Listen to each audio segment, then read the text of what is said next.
Tyler Thomas, number 50, Niall Lowe, number 23.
Charlotte welcomes playoff soccer yet again. Is this the year they finally make a run? Kyle Murphy is a 20-goal scorer and lighting up the scoreboard for Memphis in their first playoff-bound season, while Christian Fuchs looks to add another winner's medal to his extensive collection. Charlotte-Memphis, the Eastern Conference quarterfinal.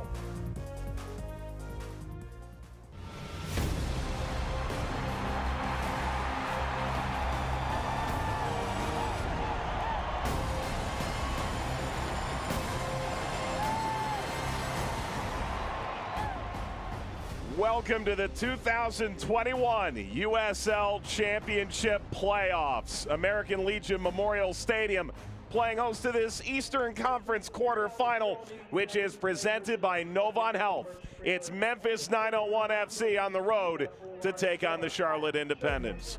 Joined by former Manchester United goalkeeper Gary Bailey, Mike Watts on hand. A look at the road to the final presented by Twin Spires Sportsbook. Out west, Oakland over El Paso, and they didn't even need extra time to do it. San Antonio takes care of San Diego. Meanwhile, in the East, Gary, our focus turns to the right side of this bracket. Winner of this one gets Louisville or Miami. It's a good matchup.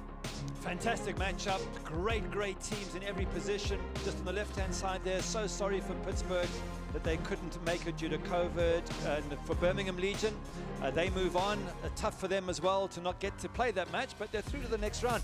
So much excitement, so much to expect. So much excitement around Charlotte Independents right now. They seemingly are unbeatable. Christian Fuchs at the near post, he's scoring, and Joel Johnson scores, Gabriel Oberton here. They've got so many quality players in good positions, Marveau as well. This man in particular, Gabriel Oberton, coming from Manchester United and Newcastle United. Look at Marveau. Mike, he's picking his spot, and it's right in the top corner. Absolutely brilliant. Charlotte's newcomers have made quite the impact up front. That's why they're our great clips players to watch, Oberton and Marveau. Marveau, 6 goals, 5 assists, all his skills. You mentioned Newcastle United, also played for Rennes in Ligue 1 in France, and Oberton, 5 goals and 2 assists. Besides Manchester United, Newcastle United, Bordeaux. They've got a great history about them, and they're still fit, and they're still strong, and they're still going to be impactful. And they're both going to be in the starting 11 presented by Adidas. For Charlotte, they have made some changes. Yeah, 2 changes from the team that drew 1-1 at Austin Bowl. Bronico comes in midfield for Adam Armour. Dane Kelly gets chosen ahead of Irvin Parra. There's a difficult choice to make, and Palomino injured before the match against Austin Bold, not available, but still such a strong side. And look at the bench, the players they can bring on. Adam Armour, for example. Wow. Let's talk about Memphis for a minute. I don't think people were talking about them 2 months ago, and here they are. No, they've had a fantastic run leading up to this. They were way behind earlier in the season. Look at that, 7th in the Central on September the 11th. Seriously, 7th, and they end up 3rd. It's a fantastic run, and almost all of it is down to Kyle Murphy. Well, it's a little bit fair. You can't say almost all of it, but he's had a massive impact. I mean, 20 goals in a season. Without him, they don't get this far. He will lead the line up front for Ben Pierman, the second-year manager. They've made a bunch of changes here. Bunch of changes from the Indy 11 side, but you go back one game before that, Tulsa. That was their strongest side. So compared with the Tulsa side, just 2 changes. Breck Evans went out. Alan Wynn had to come in that match, and he stays there. And Dominic Oduro is in for Dre Fortune, which means they'll be slightly more defensive in midfield. All right, buckle up. Here we go in the Eastern Conference quarterfinal. An Eastern Conference stumbling block for Charlotte. Memphis here for the first time. We kick it off when we return. Pain can't wait. That's why Novant Health is making access to orthopedic care easier than ever. Same-day appointments, after-hours care available for urgent needs, and the safest care in the region. Book now. Hey guys, this is Gabby Douglas. If you have an active lifestyle like me, hydration is key. That's why I love the Hydration Watermelon Smoothie from Smoothie King. With more electrolytes than some of the leading sports drinks, it's a cleaner way to hydrate and recover, with no artificial colors, flavors, or preservatives. So try the Hydration Watermelon Smoothie from Smoothie King. Order online for pickup or delivery. Smoothie King, rule the day.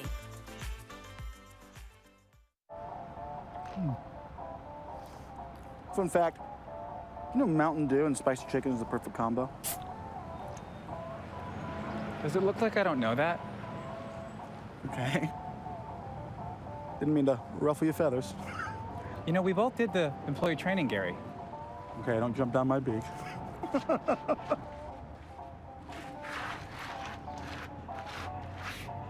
Doing spicy? Do the do. Want to banish the blur? Looking at LASIK?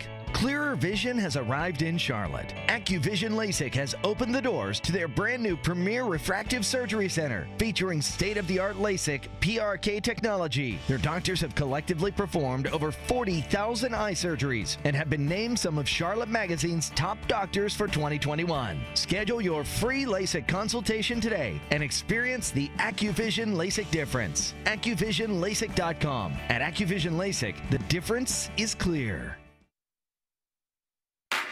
Pain can't wait.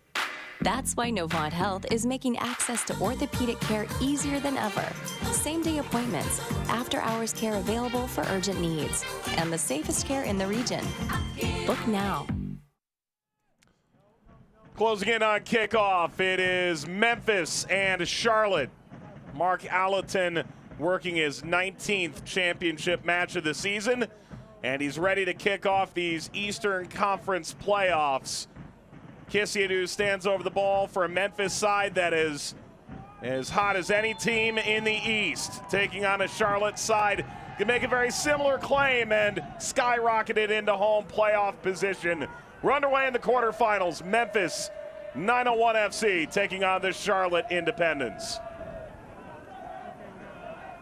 Hard not to be excited about these two coming into the postseason. We highlighted it pregame, but to go such a lengthy stretch with such minimal defeats over the past 2 months sets us up for, at minimum, two very informed teams.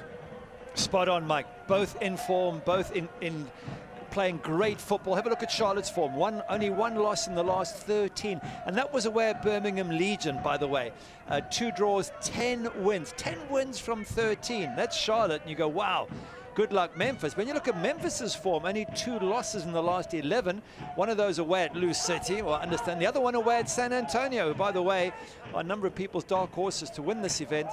8 wins from their last 11. So there's no question that both these teams are spot on form-wise, and that's what makes it super exciting. Charlotte, on paper, should be favorites to win it because they have so much big talent that we mentioned at the start of the game. But the way Carl Murphy's scoring and the way this Memphis team are playing, you certainly can't write them off. They're very capable of a big upset here today. Martinez swings this further. Finally some possession now through Marveau. Shimmied back to him from Oberton and knocked wide. Fuchs unafraid to take the space from that left center back roll. Ball fired over Dane Kelly. Joel Johnson. Kelly only needs half a chance. Can't even find that. Little nibble at Kelly's feet there. If Kelly had gone down, Ben Pearman would have been in trouble there. You can see the tension on his face. The thing about these playoff matches, and you know because you've covered so many of them, it can take one moment of brilliance or just not focusing and making an error, and then you're on the back foot or on the front foot, and that just changes the flow. It's a cup match. Players can panic, and so it has its own life, these sort of matches. Joel Johnson shoved off the ball by Leston Paul. Kept up by Riascos. Back to Roberts.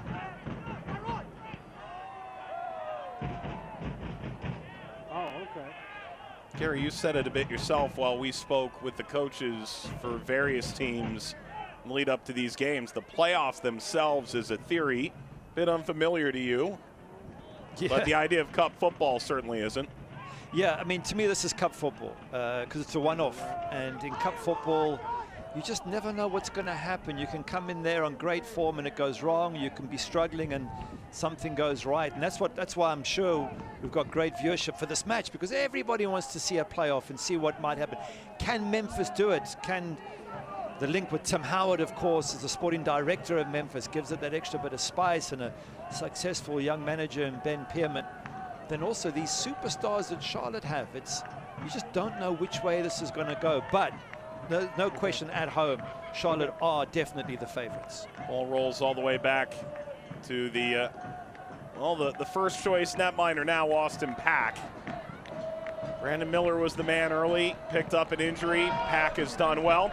Let's take a look at tonight's injury report. It's brought to you by Novant Health. No injuries reported for Charlotte ahead of the game, although we've come to find out Marcelo Palomino is mentioned pregame unavailable. For Memphis, that's a laundry list. It's a third of the team. Yeah, it's a lot of players out, but they have got their key players playing, the ones that have kept them in good form in the last few games. And of all of those, you've got to pick out Carl Murphy. I mean, 20 goals in a season is just, it's superstar status. Now, if you're Charlotte, you're thinking, hey, shut this guy down, and maybe that's Memphis done. And that would be your objective. But Carl Murphy's had many teams try and shut him down this season, and most of them haven't succeeded. As evidenced by the 20 goals, of course. Exactly. Martinez. There's been a few other goal scorers, by the way. And Kadeem Dakers has notched up 4. Kissiadu from midfield has picked up 4. Roland Lamar's got 4. So, and they have a couple on the bench as well that they can throw on second half that can turn things around. In the last couple of games, they've had the likes of Dre Fortune pop up with some fantastic goals. Wynn brought it down. Marveau helped win it back. Oberton, Marveau. Room to explore out here. Cutting in, Marveau slipping through for Martinez. Kissiadu. Lamar. Bit of a hand fight there with Riascos. It's going the other way. Let's show you tonight's keys to the game. They're brought to you by Gatorade. Keep an eye on Murphy if you're Charlotte. Yeah, that's a no-brainer, given how many goals he's scored. For Memphis, they're slightly more defensive in this match with Aduro coming in, so they're going to soak it up a little bit. And if they soak it up, they want to transition into attack very quickly and try and get Kyle Murphy free. So that's what I think would be the focus for Memphis. Dane Kelly returning from an offside position. You saw 3 back from Memphis, and your first thought was maybe they can absorb that storm and then race out and hit Charlotte on the counter a bit tonight. Yes, certainly Aduro coming into midfield. You've got 3 more defensive-minded midfielders in Paul, Kisiadu, and Aduro, and they've decided to leave Dre Fortune out, who's more of an attacking player. So it gives me the sense that they want to soak it up a bit, which would be logical. You're away from home against a team that's stacked. You probably would want to soak it up, but you've always got Kyle Murphy to get him away. And your wide players, Dakers and Roland Lamar, have a bit of pace, and they can give some good service into the middle for Kyle Murphy. So I'm guessing that's sort of the way it's going to play out in the first 20 minutes or so.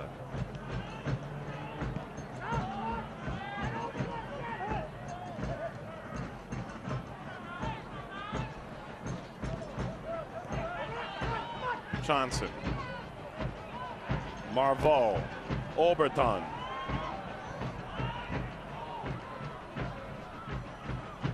Kisiadu,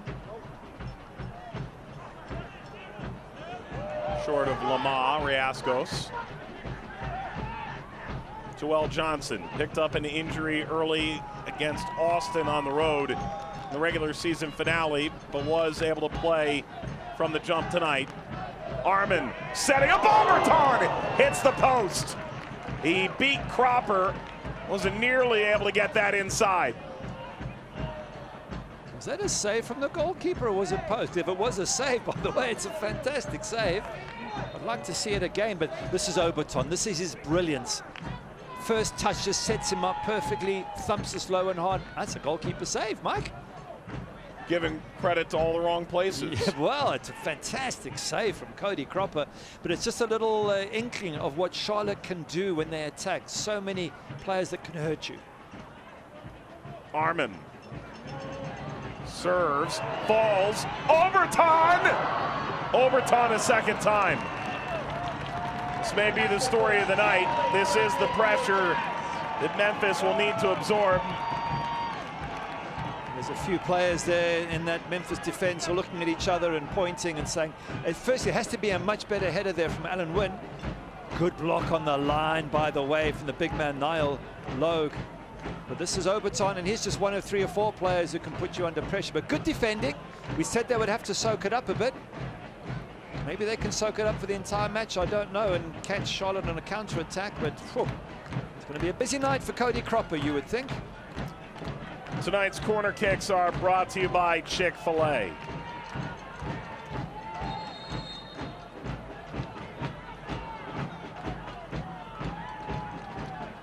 Enzo Martinez is nearby.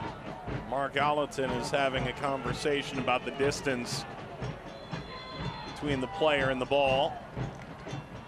It's Armin who strikes. Paul. 10th minute, Charlotte and Memphis meeting in this Eastern Conference quarterfinal. Good pressure from Kadeem Dakers. These sides have met quite a bit before. Charlotte leads the all-time series, 4 wins, 1 loss, 1 draw. The last meeting, however, September the 26th last year. Cal Jennings scored twice. Memphis won it. That was in Charlotte, but it was at the Sportsplex at Matthews. Tonight marking the first playoff game in the championship. The newly renovated American Legion Memorial Stadium. Johnson trying to get in behind. Give it away! Johnson!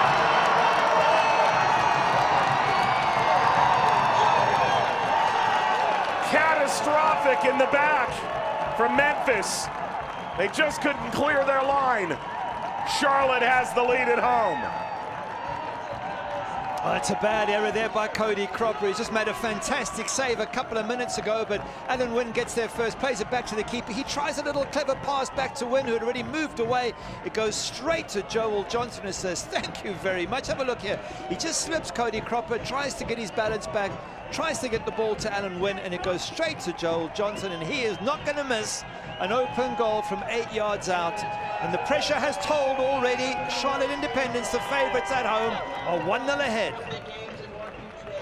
Third of the year, first goal of the playoffs here for Charlotte, and Joel Johnson in his 6th season for the Independents, one who opens the door. And that is so tough for Memphis, because if they were going to beat Charlotte, you would think it was a case of soaking up the pressure, defending, keeping a clean sheet, and catching them on the counter-attack. Now they're 1-0 down. You would think that game plan is probably going to have to be torn up, and they're going to have a little bit of a go at Charlotte, which means they're going to leave gaps. So it could be an exciting game, but it could also be one in which Memphis find it very difficult to contain this attack of Charlotte. Marvo made that look easy. Fuchs was taken away, and now Dakers can run. Kissiadu trying to bypass Hugh Roberts. Murphy, ultimate fox in the box.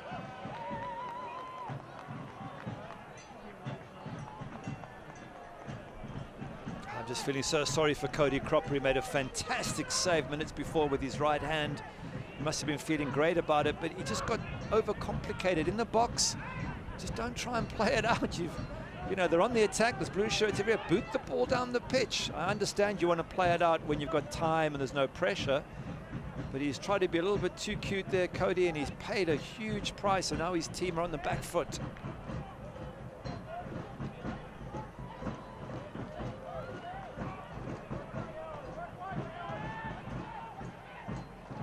Hall. After the Devils Logic Brewing goal from Joel Johnson, Memphis playing from behind, and while it began to look a bit better in possession, Charlotte takes over. If you're traveling to Charlotte to see an Independence game, make sure you stay at the Hyatt Place downtown. The Hyatt Place just blocks from the games and surrounded by endless dining options. Hyatt Place downtown, the official hotel of the Charlotte Independence. Oh, it's a great position for Charlotte. You were saying before the match they haven't won a playoff game before. Did I get that right? Yeah, they made it their first 3 years as a franchise, and this quarterfinal has been the constant stumbling block. They made it again last year, first in Group G, and immediately ousted. Wow. Well, if ever they were going to win a playoff match, you would think with this stacked team, oh, here's trouble. Advantage played to Memphis. Murphy.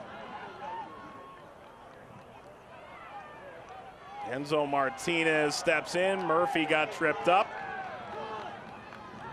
Overton. Kelly. Just to finish my thought, if ever they were going to win a playoff match, Charlotte, here they are at home with this stacked team 1-0 ahead. If they don't win it from here, they only have themselves to blame. I'm not saying it's going to be easy against Memphis. It's still a fantastic team who can cause them problems, but they're in a great position in which to go on and win. Charlotte are. Giving away Oberton, the return slid aside. Kelly trying to press. Segbers did well to get in the way.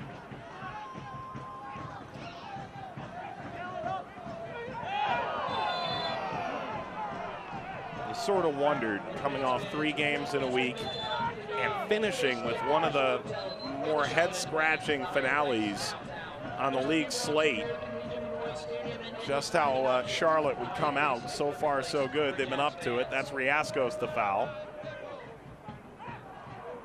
Yeah, it was a busy previous week, but the last week, of course, they've been able to focus on this particular match. I mean, traveling away at Austin, whenever you got travel, there was 3 games in that final week. It had travel at the end of it. I believe their flight out on the Friday had to be, or was postponed, and they had to fly on the Saturday morning.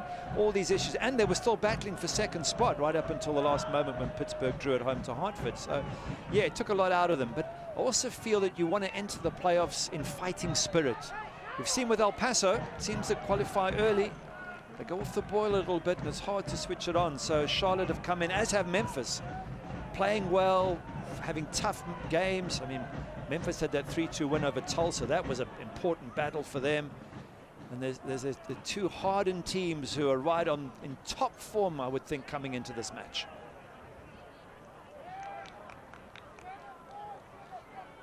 Doral. Tough slide by Enzo Martinez. Fuchs turning away from Murphy. Riascos.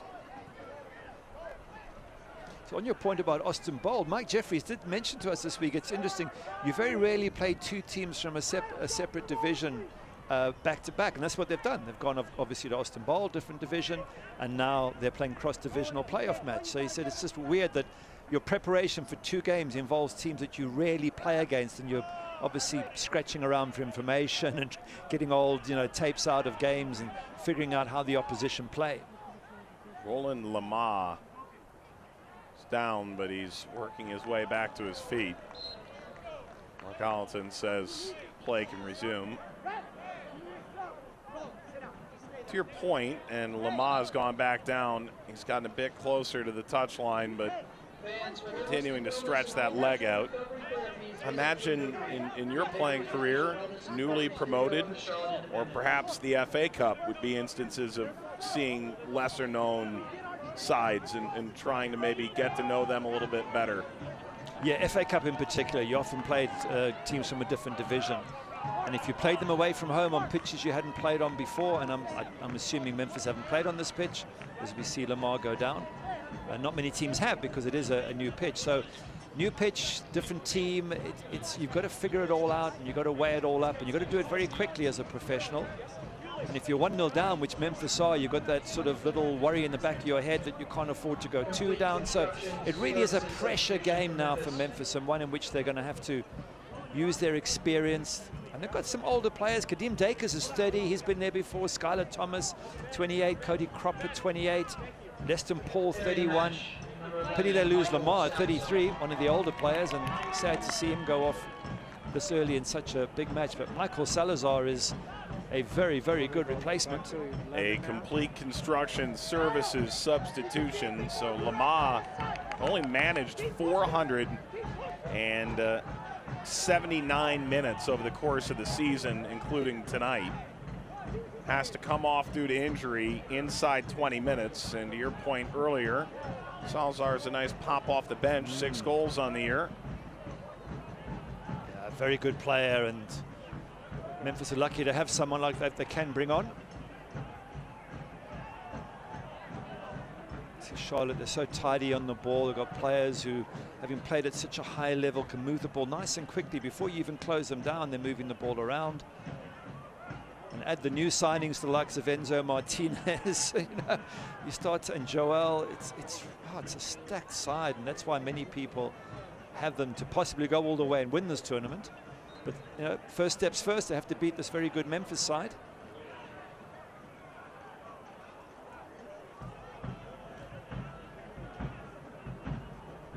Martinez.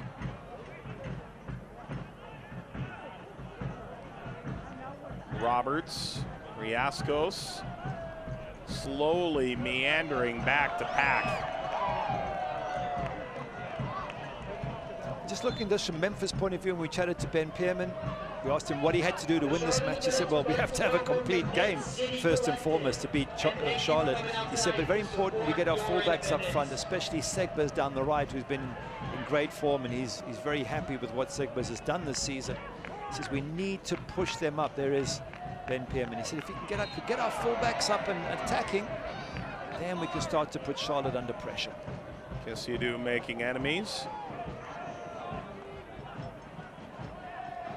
Played in the Eastern Conference last year in Atlanta.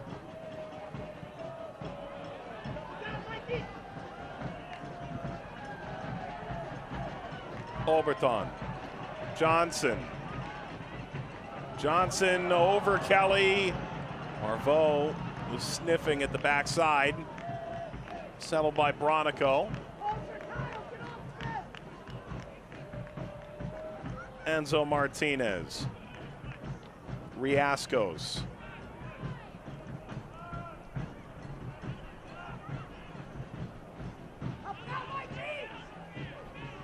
Johnson.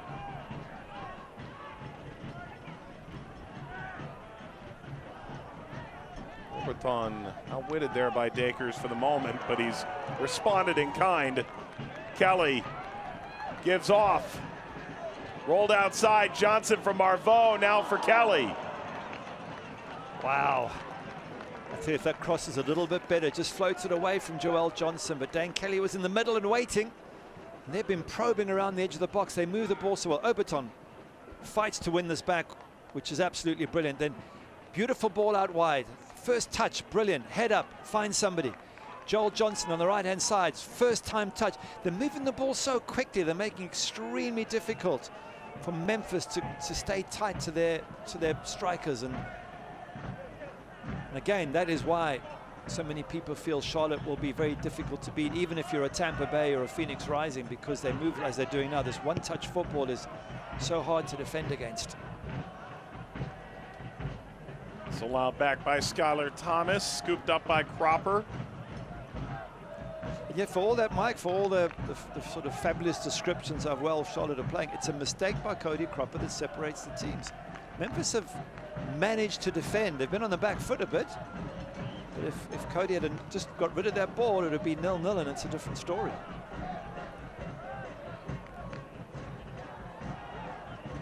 There is, of course, an irony that arguably the greatest goalkeeper in American history, the sporting director, and it's just been a revolving door in the goalkeeping position here these past couple of years. They've used 4 different starters this year due to injuries and decisions from the coaching staff. But perhaps most notably, Mark Segbers actually had to finish the game out and made a few saves along the way earlier in the season. So 5 different goalkeepers have put on gloves, including one who did it just for the night. Yeah, it is. I mean, having Tim Howard there is fantastic. He's such a legend, both at Man United, Everton, and of course for the USA. So you would think that maybe in time he'll be able to entice a top goalkeeper to come and join the club. Well, initially he enticed himself. Yeah. I think he decided it was time to hang up the boots and just relax. And really 20 years in the game as a keeper, his body had probably taken a bit of a hammering. But it's a big night for Tim Howard. I'm sure as a player he was nervous, but he'll be nervous as a sporting director as well, wanting so badly for the team that he's helped build to do well. It's a foul from Bronico.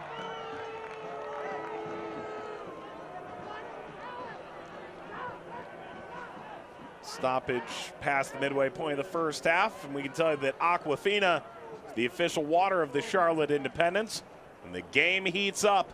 Cool down with Aquafina.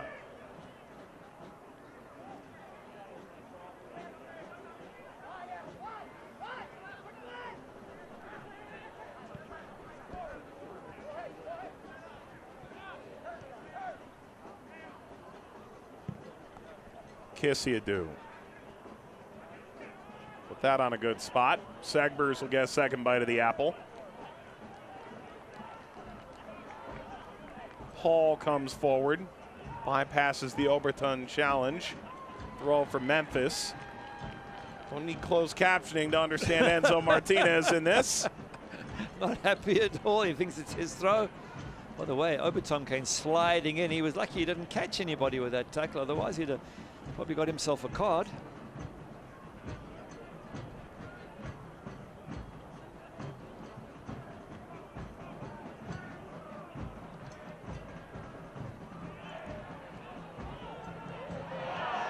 Contact in from behind. Paul.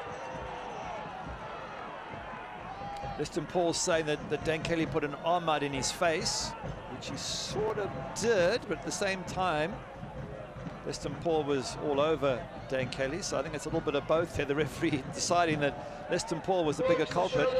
Just have a look as see the hand out there from Dan Kelly. That free kick given. You will receive a free coffee drink of your choice. Help us kick the goal and donate a goat tomorrow. Martinez. Right off the draw, Johnson. What class to keep that in. Make something of it. Wynn is riding it out. Oberton had one shot denied by Cropper already. Second denied off the line by Logue. Marveau. Oberton to Marveau. Kelly, Logue. Kelly needed to do better to hold the ball up because Marveau played it into him, had made a nice little angle to get it back, and then Dan Kelly just pushed off the ball by big Niall Logue.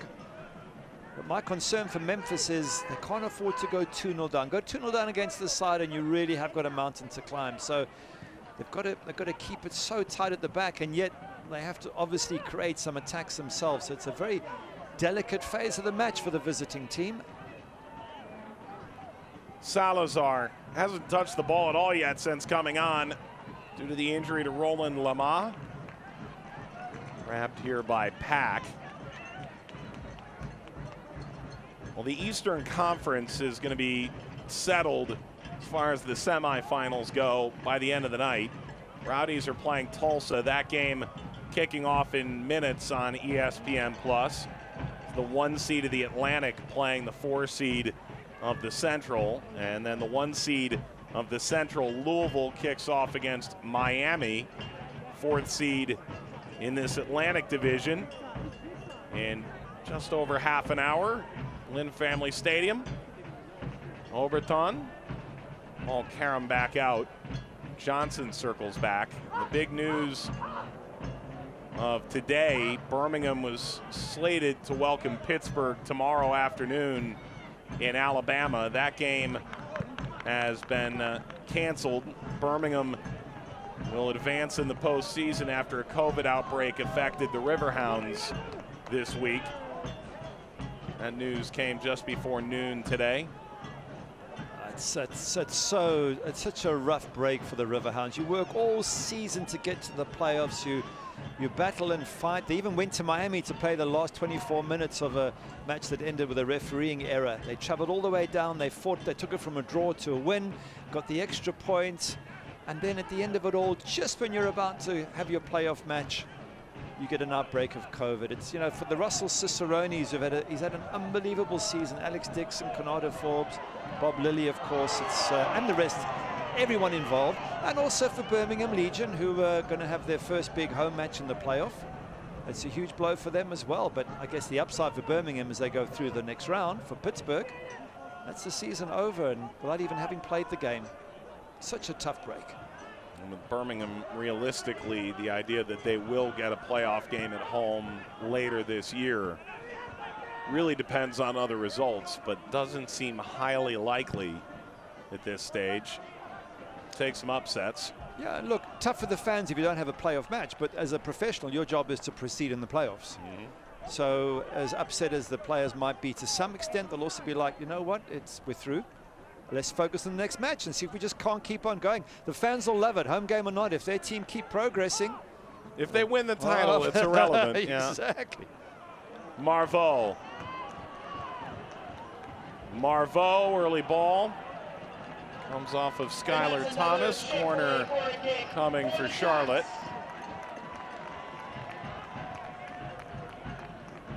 Chick-fil-A corner to come. Should have been more than that. Off the shoulder, but you can't get your shoulder out the way, so I don't see it as too much of a problem. But again, it's pressure from Charlotte. They're asking questions, they're probing. I get the feeling that they're asking much bigger questions than Memphis are asking of the Charlotte defense. Martinez has gone short. Marveau settled, arm and wide. Martinez trying to get by Dakers, who stabs as far as Marveau. Floats Kelly. The This will fall for Armin. Well, throughout that whole situation, there was a body down in the box there. I can't see who it is. One of the Memphis defenders, I would think. That's Kissiadou. Kissiadou. He was down the entire time, and the referee didn't blow. And that was a problem for Memphis, because whoever Kissiadou was marking was therefore free. Referee saying, not my problem. What quite knocked Kissiadou to the ground. Let's have a look and see if this will tell us. It's a bit of pushing and shoving going down. Kelly puts a hand out and Kissiadou goes down like he's been punched, but he wasn't, he was just pushed. So was Kissiadou overplaying his hand, or should that have been, I guess it should have been a free kick. Anytime you raise your hands to anybody's face, that should be an immediate free kick, if not a yellow card as well. So perhaps Dan Kelly lucky to get away with that. Oberton can go 1v1. Instead, he serves early. Contact galore at the back of Kelly, and this gets lashed into the bleachers seating. Chick-fil-A corner now.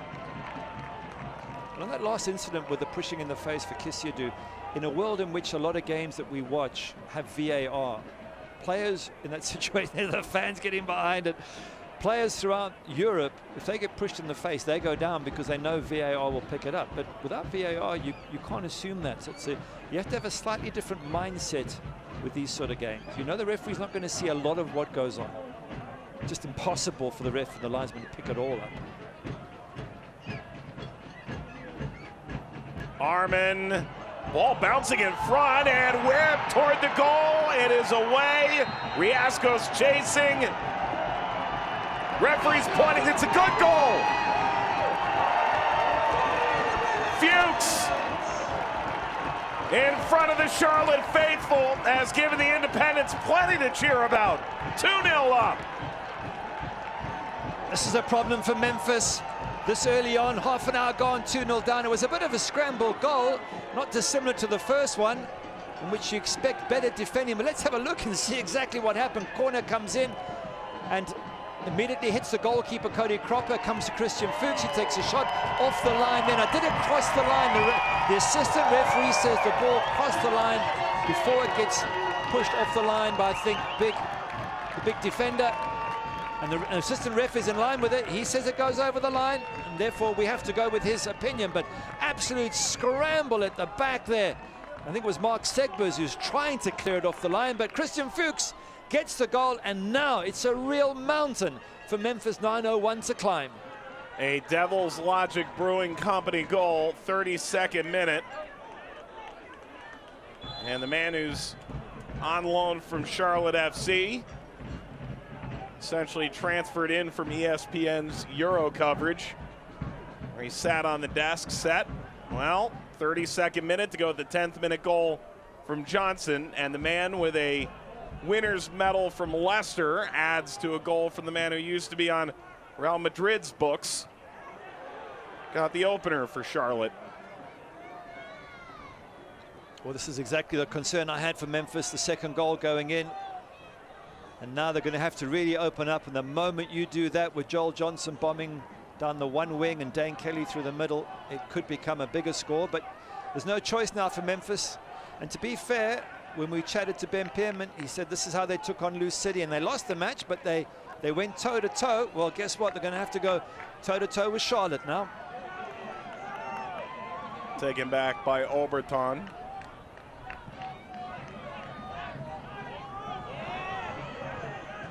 Flick on short of Marveau. That's a tough slide in from Bronico. He's instantly gone into the book. It's a Devil's Logic Brewing caution for number 13. Just wonder if that's necessary from Bronico. You're 2-0 up. You just got to manage the game from here, not get yourself in trouble. Looks like Kissiadou's in a lot of pain. 2-0 up, you don't have to be lunging in. Yeah, it's a bad tackle. You missed the ball by a good second there. And I think you'd settle for the yellow because some referees might deem it worse. I don't think there was any nastiness in it. Just very, very late and unnecessary. Now you've got to tiptoe, because if you get another bad tackle, you're off the pitch. The yellow card was brought to you by Devil's Logic Brewing.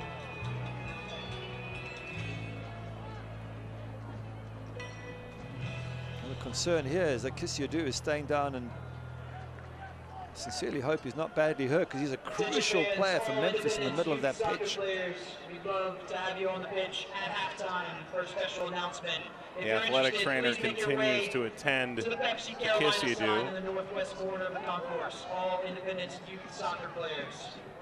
The Independents would like to thank all the supporters in the Mecklenburg Reserves, the Independence Ultras, and the Mint City Collective.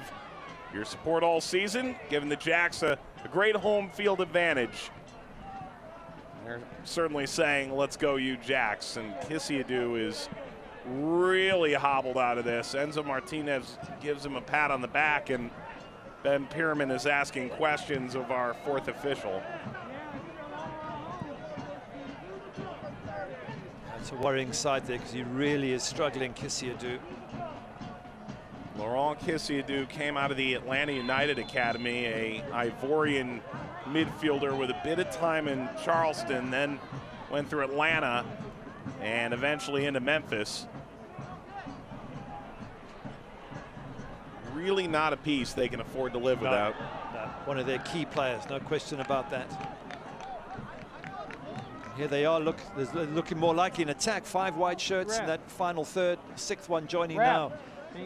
The 77 Alan Wynn, so they're going to have to push forward. You know what, if you're going to get knocked out in the playoffs, it doesn't matter if it's 2-0, 5-0, it's irrelevant. They've got to have a go. They get 1 goal, they're back in this match, obviously. And that might shake Charlotte up a little bit, because not too many teams have been able to go toe-to-toe with Charlotte.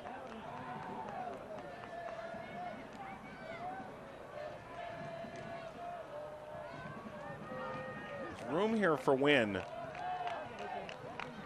Salazar plays this early to the backside. Dakers. Ball launched across once more, and Murphy's cleats gave way on this turf. Dropped back by Oberton. Odoro. Segber's running down the line. Instead, they'll switch the point through Logue.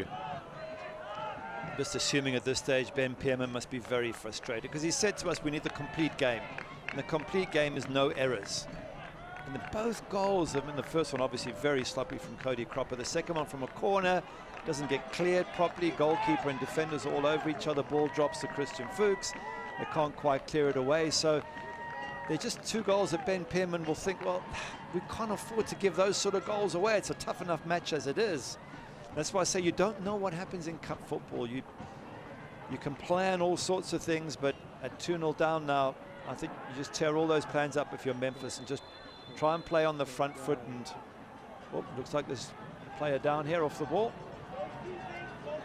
And it's Fuchs who's kicking away at the turf. A yellow card comes out to Kisiadu. For Memphis, Kisiadu. I wonder what happened there with Kisiadu. Maybe just getting some back after he got kicked. But Fuchs not happy and coming towards him. They're squaring off.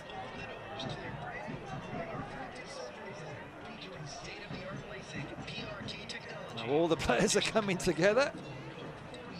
Let's see if we can get an idea here. Has he gone in with the elbow there? Because if he has, right in front of the assistant ref, that potentially is a bit more than a yellow. Let's just assume that he never meant it, or he was still a little bit upset from the tackle on him. That obviously was a bad tackle. But you cannot lead with the elbow. And Fuchs continues to sort of massage his jaw here. The Charlotte Independents would like to welcome It was right in front of the assistant ref on the other side there, so if it was anything serious, you would think the assistant ref would have told the ref. So the fact it's a yellow card, maybe they're giving Kisiadu the benefit of the doubt. At halftime, please make your way to the Pepsi sign in Northwest Concourse. You know, sometimes a big name comes into the league. We've seen it. Joe Cole, Didier Drogba, right down the line. And maybe there's some players in awe turns out Kissidou's not in the least bit in awe of Christian Fuchs. Was welcome to the USL. Overton. Able to get this across. Deflects out for a corner. You will not like Charlotte when they're angry. No, Logue there, lucky that didn't go in the back of the net off his thigh, but this is what Charlotte do. They ask questions of you, and Overton, he keeps control of this ball, has a go, keeps control, touch, one more, and then gets it into the danger area. So close off Niall Logue there. That's a big grin from Enzo Martinez, like he knows something we don't. In the end, there's a Charlotte foul. Independence fans, 2022 season ticket deposits will begin the week of Thanksgiving. Wasn't that convenient? Reserve your seats for all the Jacks home games with just $50 down per seat. Start putting your deposit down the week of the championship final. No reason in particular. Either your season has just ended in a good playoff run, or you'll be playing the Sunday after Thanksgiving when the USL Championship final debuts on ESPN for the first time on the mothership. Be on ESPN Deportes and Sirius XM FC as well.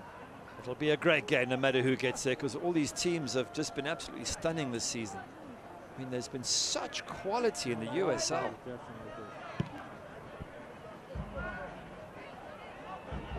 Murphy's been pretty well locked down so far. Roberts lines him up. And that's a foul from Odoro. I think you just mentioned something very important. We've hardly spoken about Kyle Murphy. Now, if he's the key part of this Memphis side, they have to get ball to him. They haven't been able to. Michael Salazar's come on. We've hardly heard him. Kadim Dakers, we know, is such a good player down that right-hand side. Not much of him either. So what Charlotte have done is basically pinned Memphis back and haven't allowed them to give this man anything to work with. In which case you have to say, well done, Charlotte. Game plan is working. Kelly trying to hold that up, and he's shown a bit of frustration. Let's say this, Mike Jeffries, in speaking with the Independence head coach this week, he said, credit to the teams we've faced over the last couple of weeks, but none of them had a 20-goal scorer. So that was a new, more unique challenge to try and shut him down effectively here tonight. So far, they've done that. Martinez, for the league's greatest all-time goal scorer, although that's snipped out.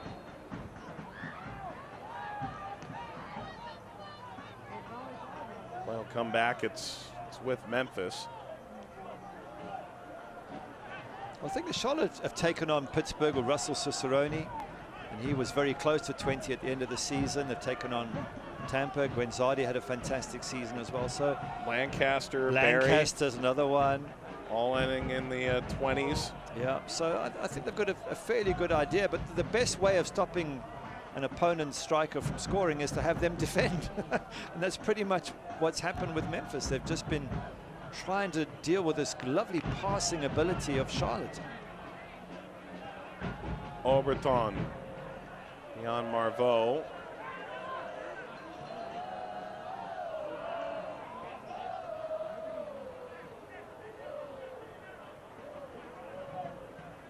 Martinez thought about something truly remarkable. That one-time football again. When you do that one-time football, it's very, very difficult to stay with your marker. Oh, look at this. Bronico slides this toward the goal. Kept out by Cropper. He's not minding his P's or Q's. He might be picking a third out of the net. I mean, we're saying keep an eye on Marveau, keep an eye on Overton, and then from nowhere, Bronico pops up. You're like, well, who's watching him? I'm just wondering now as we come to halftime, just what Ben Pearman can say to his side. I think he has to make changes at some stage in the second half and just go for it. And I'm looking at one name, Dre Fortune in particular. I'm thinking we've got to see him early on because he has scored some fantastic goals and had a lot of shots in the last match against Indy. He was the main striker in terms of shots on goal. So, but that's for the second half. Martinez tried to pick out Armin. Martinez goes flying off this from less than Paul. Into tonight's stoppage time, brought to you by Novant Health. 2 added minutes. Memphis can get one before halftime. It would totally change that narrative. That's a well-won tackle. This is not Fuchs' first rodeo. Drop back by Kelly. Trouble. Marveau, Overton! There's the save, Cropper. Anything less in Memphis as their heads in the doldrums going into halftime. Cody Cropper, well done. Yes, we blame you for the first, but you saved them here. And if you're quite right, if that goes in, it's game, set, and match. Arms spread wide there from Cody Cropper. Absolutely vital save from the goalkeeper. Marveau, Overton, Johnson. Johnson, the opening goal. Overton.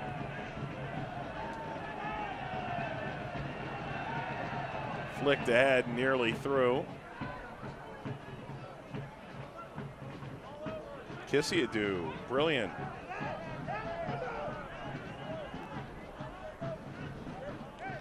The more you watch Charlotte over the past month and a half, 2 months, the harder it is to imagine a team coming here especially and beating them on any given night. Yeah, they've been imperious. What did we say, the last 13 matches, just the 1 loss at Birmingham Legion. It shows you how good Birmingham Legion are, by the way. But you can see why. You can see the speed with which they move the ball around, the quality players they have, the way they've snuffed out the Memphis attack with Christian Fuchs at the back there in particular. Joel Johnson's pace down the right. I just, you know, if you're Ben Pearman, what do you do except bring on another striker and just go for it? Just attack. You know, hope for the best. Hope you get a lucky bounce of the ball. Well, there's been no luck at all for Memphis in this first half. Charlotte has more than handled their business, while the fans are looking for a foul that never came. The halftime whistle brings this nugget as well. Only twice has Charlotte dropped points, and only once have they lost in 90 minutes. When they lead at halftime, they should feel quite confident and comfortable right now. Yeah, I'm sure they do, but for Memphis and for the neutrals, we hope they get a goal and make a game of it, because they are good enough to push Fuchs and this wonderful Charlotte side all the way. So let's see what happens in that second half. All right, halftime is presented by Novant Health. Fans taking in the sights and sounds of playoff soccer back in the Queen City of Charlotte. Johnson gets the early goal. Fuchs the second. Charlotte 2, Memphis 0. Pain can't wait. That's why Novant Health is making access to orthopedic care easier than ever. Same-day appointments, after-hours care available for urgent needs, and the safest care in the region. Book now.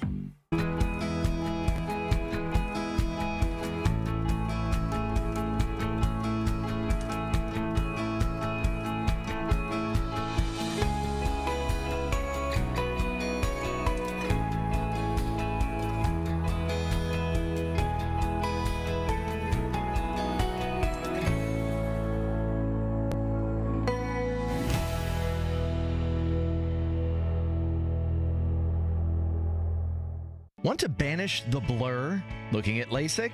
Clearer vision has arrived in Charlotte. AccuVision LASIK has opened the doors to their brand new premier refractive surgery center, featuring state-of-the-art LASIK PRK technology. Their doctors have collectively performed over 40,000 eye surgeries and have been named some of Charlotte Magazine's top doctors for 2021. Schedule your free LASIK consultation today and experience the AccuVision LASIK difference. AccuVisionLASIK.com. At AccuVision LASIK, the difference is clear.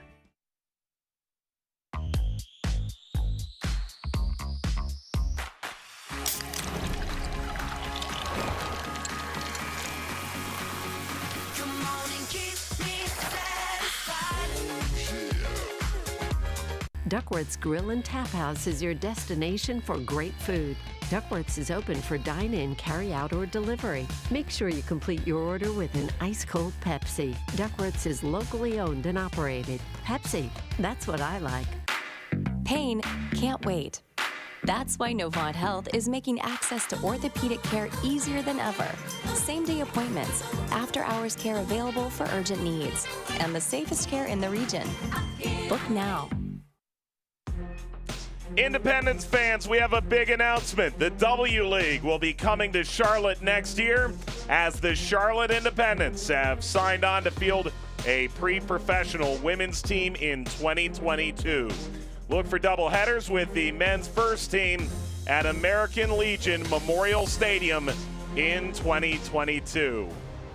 Charlotte a 2-0 advantage over Memphis at halftime as nightfall has arrived. Plenty of USL Championship playoff action yesterday. San Antonio taking on San Diego Loyal. We start in the 13th minute. Nathan, San Antonio grabs it early. Oh, absolutely brilliant, San Antonio. Some of their crosses into the box from free kicks, other set pieces from players wide. They were whipping balls in. I think you'll see from this free kick, the ball comes in and Nathan gets a diving header on the end of this. It's between goalkeeper. It's on that 6-yard line. As a goalkeeper, you don't know whether to come or stay. The defenders are looking for you. In pops Nathan, back of the net. San Antonio ahead. We'll talk about it. Some teams really wanted to be picked as a favorite. Others would prefer the disrespect. Some believe San Antonio has what it takes to win a title this year. Santiago Patino in the 25th minute will give San Antonio what would amount to an insurmountable lead. Landon Donovan's side, they're out. Yeah, they are out, which is a surprise because they're pretty stacked. But again, a free header in the box to start with. Quickest to respond in the box is Patino. And after that, San Diego Loyals just couldn't impact that San Antonio defense. So, yeah, bit of a dark horse, San Antonio, but you can't rule them out. They look really good. Everyone thought El Paso would have a chance to win the title this year. They haven't been beaten at home all season. And wait, what's this? They're in some trouble. Some decent saves along the way, and El Paso just couldn't get this through, and eventually Oakland is the one that grabs the go-ahead. That'd be a few minutes after this, however. This is one of the few El Paso chances, and what a good one it was. I tell you what, that clips the crossbar. That is ever so close to going in, but most of the stats in Oakland Roots' favor. They had more shots. They had the goalkeeper working a lot harder, and eventually the goal would come. Here it is, some poor defending. Bokila through the goalkeeper's legs, Kedera, and that's it. Game, set, and match, and deservedly so from Oakland Roots. Well done. El Paso, tough for them. A great season. Your first playoff match and you're out. Wow, that's hard to take. They had not lost at home since June of 2020. 25 matches. Wow. Here's a look at the scoreboard around the league. Scoreless between Tampa Bay and Tulsa. It turns out we will not see a Birmingham-Pittsburgh match. We'll mention that a little bit further in the next segment. You and I get the glory of calling Phoenix an RGV. Is Phoenix for real? Oh yeah, Phoenix are a fantastic side, and I think they would have had a look at El Paso and gone, like us, they qualified early, like us, they lost a bit of momentum, but we can't allow what happened to El Paso. So I think they're going to come out firing at Wild Horse Pass there, and they're going to give RGV a really, really hard match later tonight. All right, the scores around the league were brought to you by Hyatt Place Hotel. This match brought to you by Novant Health. Charlotte 2-0 up. Today, as you step onto the field, you step into your purpose. You step strong. You step hard. Con toda la fuerza de mujer. You step up. This hit on the line! Oh, we put it in! A magnificent strike! You go down, you come back, and you find a way. Goes topics. I mean, yeah, let's talk about today where I'm going to go topics. Roll it down. I am. You don't need a car to listen to Sirius XM. You can listen anywhere. You know that, right? What? Kevin Hart's Laugh Out Loud Radio. Kevin, you could use your phone. What? What? Alexa, play Kevin Hart's Laugh Out Loud Radio on Sirius XM. What? This is how I know you're getting old. I guess that was it. What?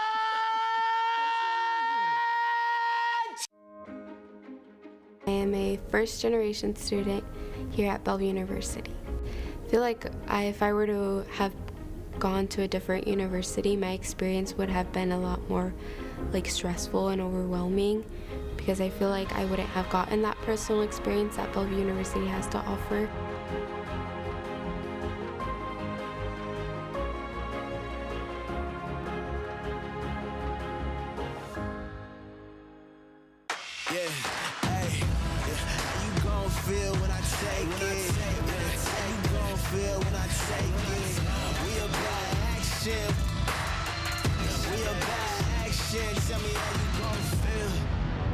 This hit on the line!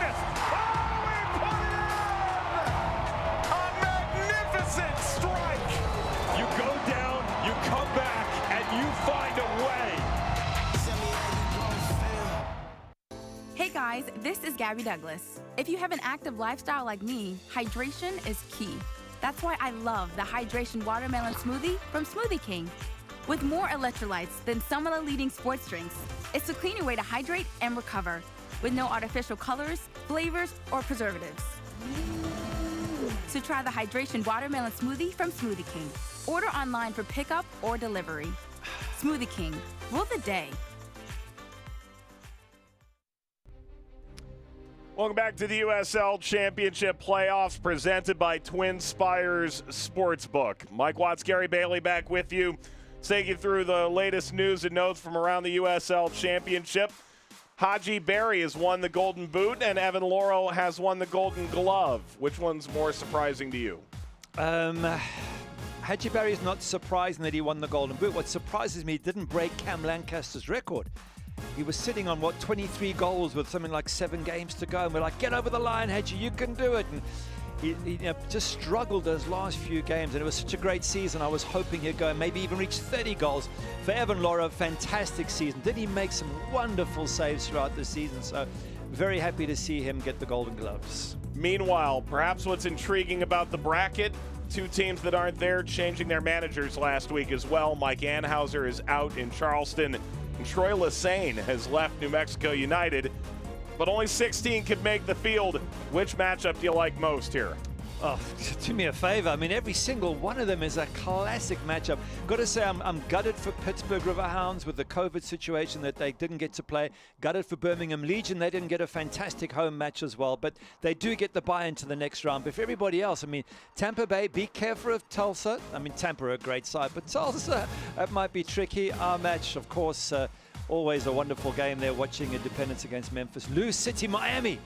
And that's just on the right-hand side. Mike, I need another half an hour. I've got to get to the left-hand side, and Orange County, and Phoenix Rising, and it's all to watch. And all to try and reach the USL Championship Final. It's November 28th. Kickoff time set. You'll hear it on SiriusXM FC. You'll see it on ESPN, and also in Spanish on ESPN Deportes. The trophy that everybody's after. Charlotte and Memphis at the midway point of their playoff opener. We've got highlights from the first half and more when we return. Pain can't wait. That's why Novant Health is making access to orthopedic care easier than ever. Same-day appointments, after-hours care available for urgent needs, and the safest care in the region. Book now.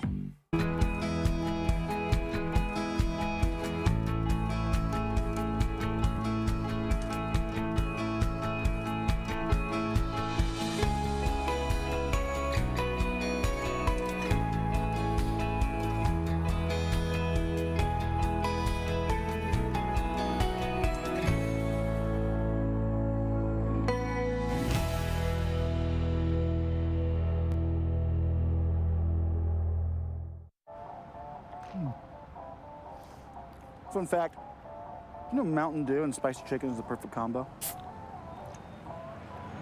Does it look like I don't know that? Okay. Didn't mean to ruffle your feathers. You know, we both did the employee training, Gary. Okay, don't jump down my beak.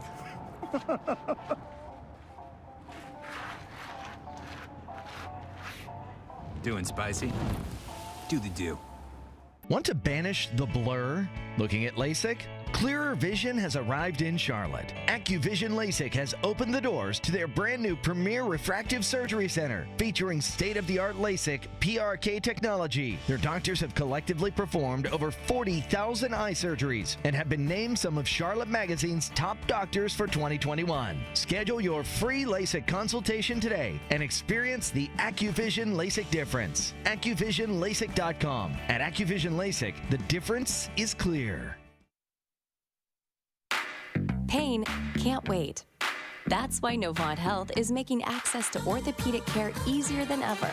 Same-day appointments, after-hours care available for urgent needs, and the safest care in the region. Book now. Welcome back. Halftime is presented by Novant Health. Charlotte Independence enjoying a 2-0 lead over Memphis in this Eastern Conference quarterfinal. Let's take a look at the halftime highlights. They are brought to you by Uncle Matteo's Pizza. A lot of Charlotte, all Charlotte. Nice save from Cropper, though. Fantastic save from Cody Cropper to his right-hand side. Strong right arm, but then he goes and messes it all up completely a minute later. To be fair to Alan, when he gets back, and then Cody Cropper, what do you do? Just boot the ball clear. Don't try and play clever football out of your box. It goes straight to Joel Johnson. He says, what? Thank you. I'll stick that in the back of the net. 1-0 to Charlotte. Charlotte have an opportunity to add another one here. Fuchs, was it over the line? Beauty's in the eye of the beholder. It is a goal, though. Yeah, it went over the line according to the assistant ref. What can you say? The corner wasn't cleared. Cody Cropper and the defenders just couldn't get rid of the ball, and Christian Fuchs takes advantage. Then Mike, this from Overton. Well done, the goalkeeper. Let's give him some love here because it's a fantastic save. Stretches that big right arm, and you know, but if you take away the error for the first goal, you end up saying well done, Cody Cropper. But it was a big error. And then the stats, they speak for themselves. Look at that, 0 goals, 0 shots, 0 shots on target. You can't win games if you don't get shots on target. So Memphis put this down as a bad first 45 and see if you can turn it around in the second 45. Those are tonight's first half statistics brought to you by Famous Toastery. Change coming here for Memphis to try and get some semblance of control in midfield. They've taken Dom Odoro off and replaced him with Dre Fortune, who actually is from Raleigh, North Carolina, and came through North Carolina FC. We'll see whether or not he can change the dynamic in midfield. There's Fortune entering into the game. Who knew you needed gloves in November in North Carolina? Here we go, second half. Charlotte with a 2-0 advantage. Well, this is the change we called for. Dre Fortune has been in great form last match. As I mentioned, he had more shots than anybody else. Scored a wonderful chip over the goalkeeper against Indy 11. You know, he will put Charlotte under some pressure. Of course, you lose a defensive player in the process, so those behind are going to have to be even more careful of the Charlotte attack. I think you're sort of reaching the stage in a boxing match where it's now just punch for punch, and let's just see who punches better. So Memphis, give us a goal and we'll really have an exciting match here for the second 45. Charlotte would face the winner of Louisville-Miami, which is just kicking off now on ESPN+. Elsewhere in the conference, Rowdies and Tulsa's. This will roll all the way through and get scooped up in the back by Pack. Winner of that one will get Birmingham, who walked over Pittsburgh out due to a COVID-19 outbreak within the Riverhound roster. The Rowdies have just recently grabbed the lead. Sebastian Guenzati, another one. There's a surprise. From Connor Antley. 1-0 to the Rowdies over Tulsa at Al Lang down in St. Pete. That game has entered the 30th minute. Ball rolling outside, Armin. Cutting this across, clearance toward Kisiadu. Riascos going over the top. That's a free kick to Memphis. All right, if you're Memphis, you can't get 2 goals at a time. How do you get the first one to get back into this thing then? So we talk a little bit about the personnel change. Tactically, you talk about going punch for punch. How do you do that? Are you pressing higher? Are you simply trying to dispossess Charlotte in more advantageous positions? I think you're trying to get your wide players into it. Kadim Dakers, we've hardly seen him at all bombing down that right-hand side. Likewise, Michael Salazar on the left. Mark Segbers, by the way, he scored in the last match. He had an assist and he had the pass for the second assist. So Mark Segbers needs to get forward. The whole team needs to be on the front foot like they are now. Now there's Segbers. Get forward, see what you can do. And the danger with that, of course, is you throw that many bodies forward, Charlotte catch you on the counter-attack. But you don't have a choice at this stage. There you go, Segbers. Now you're in the game. Sadly for him, so too is Jake Arman. That's going to be a corner. Arman's in shock. Segbers knew, he allowed that to roll out. Memphis corner here, a couple minutes into the second half.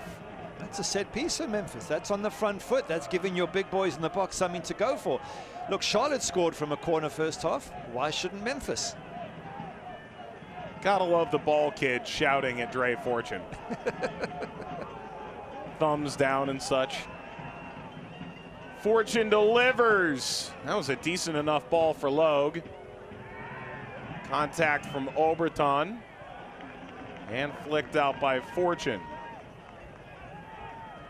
Appeals there, I think, by Alan Wynn for a penalty, saying it bundled over in the box, but nothing given. Take a look at this. Boo. I see what you're saying with the ball boy. That's what happens when you play away from home. You're not going to get much love from the crowd.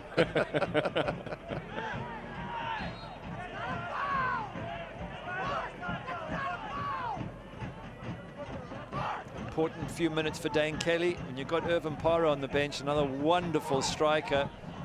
I think if you're Mike Jeffries, you're looking at Dane Kelly thinking, well, maybe this is not his day, or maybe these are centre-backs he can't get the better of. Let's chuck on Irvin Parra, and good luck again, Memphis 901. And they'll build straight out of the back, Thomas through Kisiadu.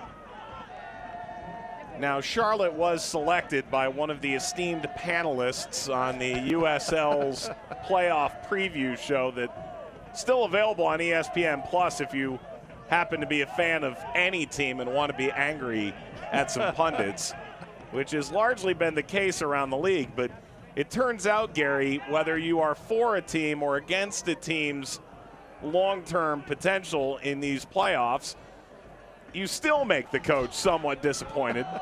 This is Kelly trying to get in behind. We'll touch on that in a moment. Kelly. Oberton. That's handled by Logue. You pick Charlotte. Mike Jeffries is saying, hey, thanks for putting all this weight on our shoulders. I had a chat with a number of other coaches. I won't mention names, but each one said, you didn't pick us. How can you not pick us? We're in great form. The one coach I did pick says, thanks for picking us. Now we've got all the pressure.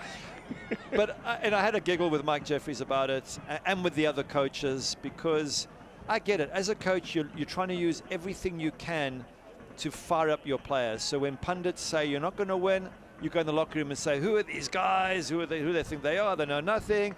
Prove them wrong. That's absolutely fine. That's what you do as a coach. And poor Mike Jeffries is the only one who hasn't got that because I picked them. I don't know what he says, but you know what? He's got so many good pros like this man on the ball. I don't think he needs to fire up this team. They know exactly what they have to do and how to do it. Kelly trying to rip that through and couldn't quite break in behind. Conversely, Rick Schantz out in Phoenix quite publicly with the media, speaking about the national pundits and their lack of belief in Phoenix's championship potential. That very much has fired that group up, it appears. Oh, big time, big time. Some criticism from my fellow panel members about one or two members of Phoenix, but again, there was great respect from everyone on the show towards how good Phoenix were. I think the point is they've just gone off the boil, which El Paso have, because they've made it so early. It sometimes doesn't pay to get to the playoffs early and then sit back and lose the fire. But again, Rick Schantz, very clever coach, is going to use it to fire up his players, get them all angry at the press and the media, and it's exactly what I would do in the same situation. So it's all fun and games. Back. Pushing everyone forward, Mike Jeffries has really been the face of this franchise from a front office perspective over a long period of time. He actually went long sleeve tonight, which that's posh for him, is it? It is indeed. That's how you know it's a playoff match. Look, he must be very excited because, you know, as we've said a number of times already, stacked team, top-class players, good professionals. You simply have to, you know, move the pieces of the puzzle around, and his next job, Mike Jeffries, is to decide when he makes changes, and there's two of them. Irvin Parra for Dan Kelly at some stage, and maybe Adam Armour comes in. Ball whipped across dangerously. Sets up for Johnson. He went down too easily. Now, those are clearly the obvious ones, especially with the lack of Palomino on your bench, which you would think he would have been in the starting 11 under different circumstances. Well, also, you have a full week to recover here. Now, during the season, they played twice a week most weeks, so then you'd be looking at some of your key players wanting to get them off. But no, they've got time to recover. You could play all these top names, you know, be it Oberton, be it Marveau. You can play them full 90 minutes if you have to, I would think, because, well, certainly very close to 90 minutes, because you've got a whole week to recover before the next playoff match. Corner coming for Dakers, calling for the upside down toboggan, it appears.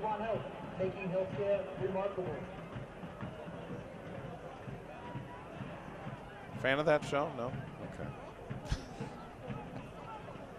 Set piece for Memphis, important. Dakers. Oh, Salazar the target. He was claiming that that should be another corner. In vain. I would have thought he had a fair claim. He seemed to flick it on to the head of a Charlotte defender. And it was Johnson standing on his back there.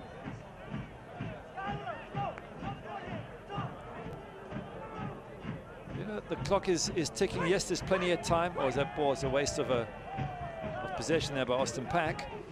Yeah, I like the urgency there from Kisiadu. The clock is ticking. You haven't got too much time to get 2 goals back.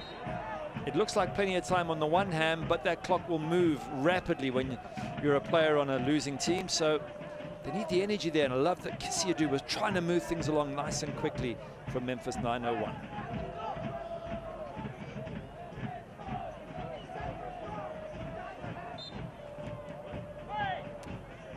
Gatorade is scientifically researched and game tested for athletes like your Jacks. When you need hydration, choose the official isotonic sports drink of the Charlotte Independence, Gatorade.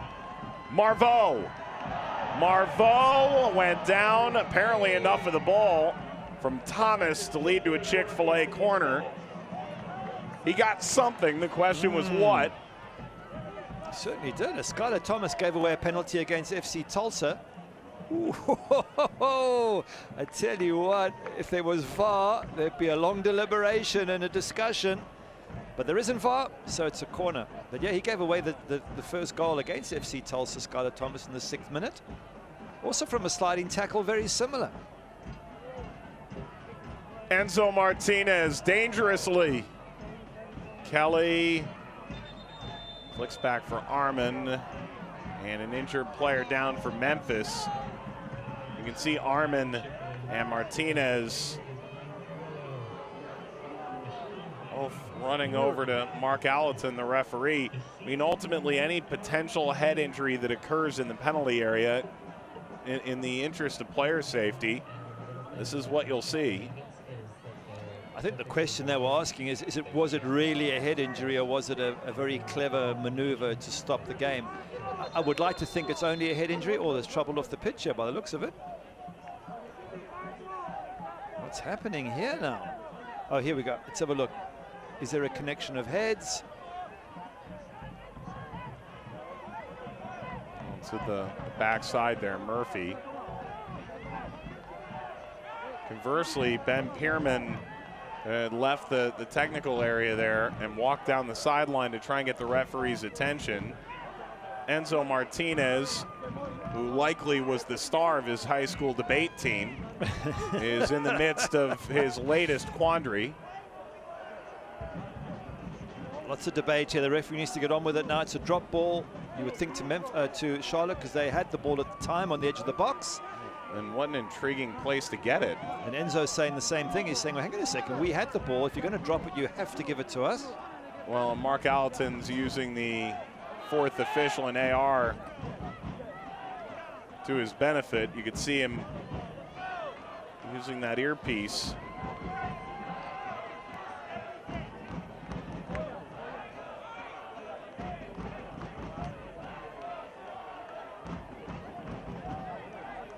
Well, here's the drop ball, and we're back. You can go ahead and chalk up an extra 2 minutes of stoppage time. Who knows just how fraught those will be. Armin knew he was coming from an offside position. Take a look at those numbers. 5 shots on target for Charlotte. Memphis is yet to put one on Pack. They've been outplayed, Memphis. I think they would be the first to agree with that. But they're in the game. Just pull one back, and it doesn't matter what possession and what shots you get. It's only thing of importance is the score at the end of the day. So if they can just get one and get back in the game. And again, Kyle Murphy, hardly spoken about, one of the top strikers in the entire USL. He needs service. And he needs good service, by the way. That long ball he got out jumped for, that's not going to help him. He needs balls into the box that he can attack.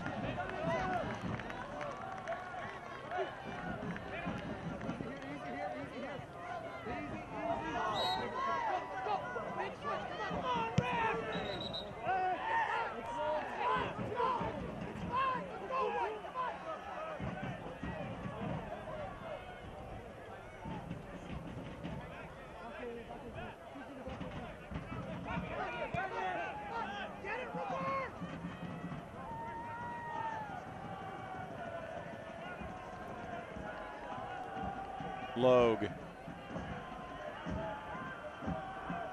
closing in on the hour mark. Memphis needs to make their mark if this postseason stay is to be longer than a 2-day trip to Charlotte. Yep, exactly, 100% correct. And the blue shirts are getting behind the ball. They're massing in defense. They're denying space to Memphis. Ball bouncing all the way through. Charlotte's got a clean sheet rate of 35% on the season as well. It's actually only gotten better over these last 12 games where their win-loss-draw record has been so staggeringly good. Well, if you take the last 12 games, they've only conceded 8 goals, and they've had 5 clean sheets in that time, so they give very, very little away. And that's why, again, we come back to what Ben Pearman said before the game. They have to have the perfect game, Memphis, and they've given away 2 sloppy goals at 0-0. They're still in this. They've still got a chance at 2-0.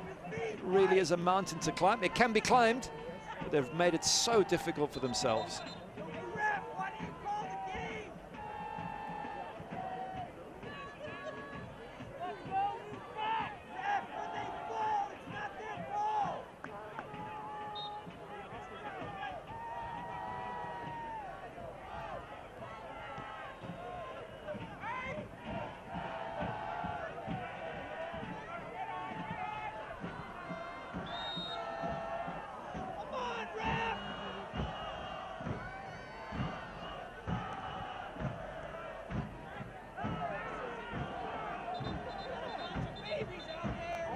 Officials aren't becoming Charlotte legends at this stage.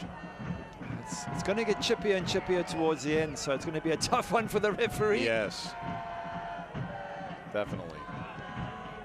Ball floated long for Memphis. Martinez trying to dribble out of this.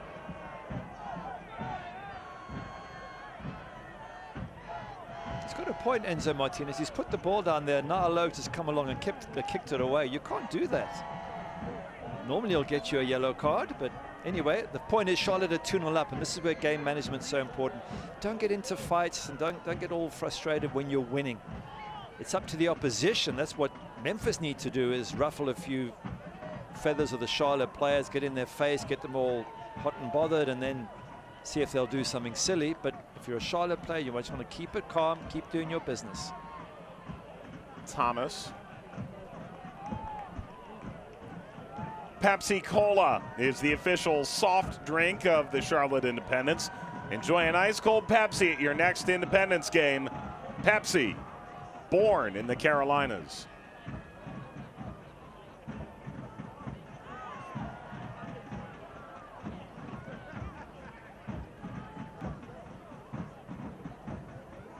Nice crowd noise in the background. Love the support in the USL. These fans come out game after game and they play the drums and they sing their songs and they stand by their team. And Charlotte fans, I don't know how many home games they will get, assuming they go through.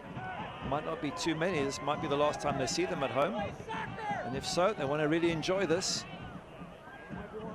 Kelly leading Marveau.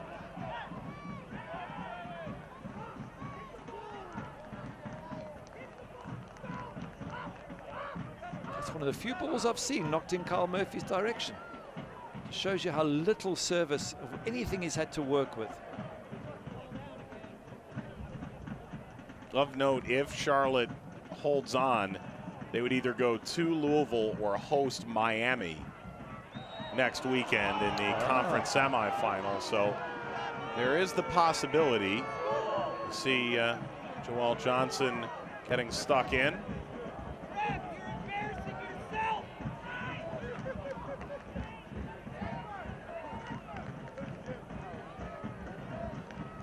Let's have a look here. It's getting nice and tight in midfield. They're still putting pressure on Charlotte. There's a hand from Joel Johnson. Not much. Look at the blue shirts working now. They're trying to stop Memphis from creating any attacks, and they're doing a fantastic job. They're 2-0 up. That's all they've got to do. Is keep possession, stop Memphis getting into the Charlotte final third. So far, so good for the home side. Bouncing in behind. Oberton is onside. Inside Segbers slid that across for Kelly to make the run. To your earlier point, by the way, Opta, which provides statistics for the USL Championship, says Murphy has 15 touches all night. Wow. That's more than I thought, to be honest with you. I've hardly seen him on the ball. And that's not his fault. He needs, when you've got a player that good in your side, you have to get service to that player. And that's obviously why Dre Fortune's come on. And he hasn't been able to get on the ball much either. Well, he's got only 7 passes attempted as well. Hasn't put anything on frame. It's hard to truly just blame Murphy. Oberton downshifts. Armin crossing. That's high. Somehow knocked down by Marveau. You see, that's asking the question of the defense that ball in. That's what we're not seeing from Memphis. We're not seeing crosses into the box where Kyle Murphy's got something to attack. Maybe we'll see it yet as this match goes on and desperation starts to creep in. Kadeem Dacres down one side, Michael Salazar the other. They've got to start whipping balls in.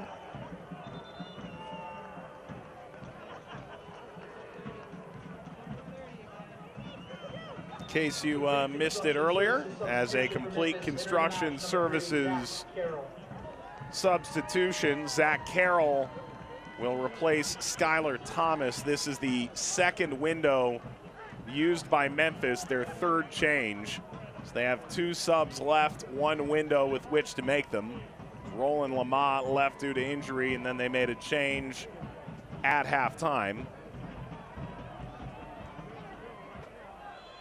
Skylar Thomas was having a bit of a rough go as this progressed.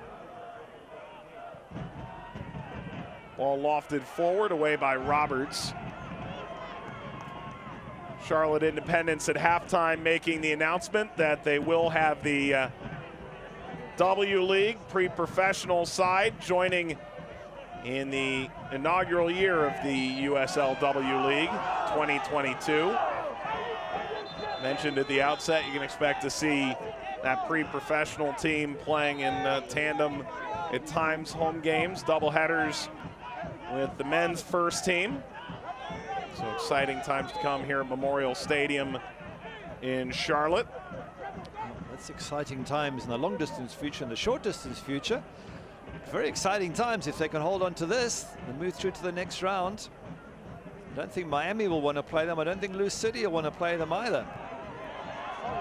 Ball rolled ahead. Oberton breaks through. Scott Kelly making the run, slides it across, wasn't able to get it there.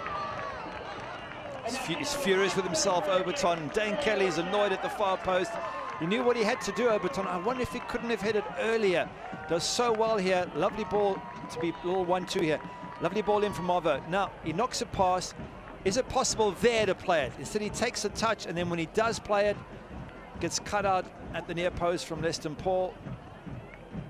Just felt Oberton had the ability to knock that a lot earlier into Dane Kelly's path. Chick-fil-A corner for Charlotte.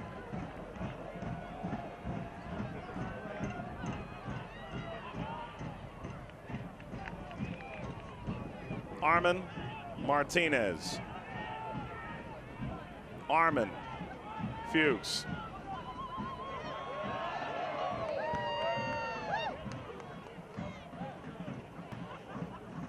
Martinez. Roberts. Charlotte, when they're in possession and in rhythm, it feels like the ball's on a string. Yeah. Quality players. Look at the switching from one side to the other effortlessly, as you say. And they can play that one-touch football when they want to as well. And that's the real thing that at this level, one-touch football just kills you stone dead because you can't stay with your markers. Armin leading Marveau. That's out of his reach. Good read by Carroll.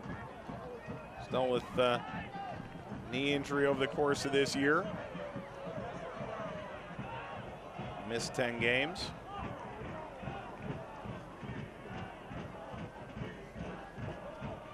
And that's what makes Charlotte so enticing. You speak with Mike Jeffries, the head coach, and a lot of that conversation is when they first brought in Fuchs, Marveau, and Oberton, not quite in tandem, but not far off. Integrating them into the team didn't really take all that long, and once they were there, it only made the players that were already on the roster, many of whom have all-league history, that much better. Well, you can pick Enzo Martinez as an example. I mean, a lot went through him initially when these three star players arrived. He had to take more of a back seat, but he can always pop up as well and create a lovely pass. Here goes Marveau. Cropper. Uh-oh, Johnson chips! Kelly! The microcosm of Dane Kelly's night. Trying to take that out of the air would have been spectacular. This is another Cropper error. It is. The keeper does well to come out, but then must head it away from danger. The ball's coming in. Could he have trapped that ball first, Dane Kelly? I'm just wondering, did he have time to bring it down and finish it? Either way, he's good enough to stick it in the back of the net, and he misses. He knows it. He can't believe that he's missed that. Of all the players for it to fall to, Dane Kelly's the one you'd put your house on him scoring. It's a bit of a let-off from Memphis once again. You mentioned Cody Cropper. I hate picking on keepers because I was picked on enough in my career, so I know how horrible it can be, but you have a few things to do, and imagine if you don't get them 100% spot on, it causes problems. And for all the good saves he's made, he's also put his team in trouble on more than one occasion.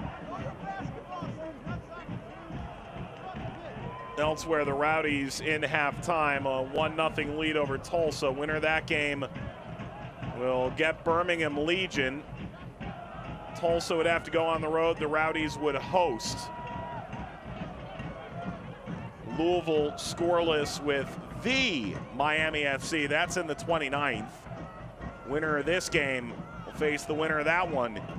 It would either be in Louisville or hosting Miami. And down in USL League One, North Texas has just drawn level with Chattanooga Red Wolves in their playoff fixture. Tucson and Richmond play later tonight. Out west, Orange County will play Colorado Springs. Phoenix will play RGV. After a couple of matches yesterday, one which went according to plan, the other very much did not. El Paso knocked out Enzo Martinez. Ball ushered through. Chance to make it through. And Marveau's done it. The Independents look every bit the monster of the Eastern Conference that they played the last 3 months. 3-0 up on the 3 seed from the Central, Memphis. Wonderful football. Just look at the control of the players. Oberton knocks it inside. There's a turn. Enzo Martinez is trying to create something. Marveau gets on the end of it and tucks it in there into the corner, just inside the post. But all the time, beautiful play from Enzo Martinez to get the ball to Marveau. Brilliantly tucked away past Cody Cropper, gives the keeper no chance whatsoever. And once again, they have breached that Memphis 901 defense. And this time, through wonderful, wonderful football. Devils Logic Brewing goal. Sylvain Marveau, his 7th of the year in 20 games.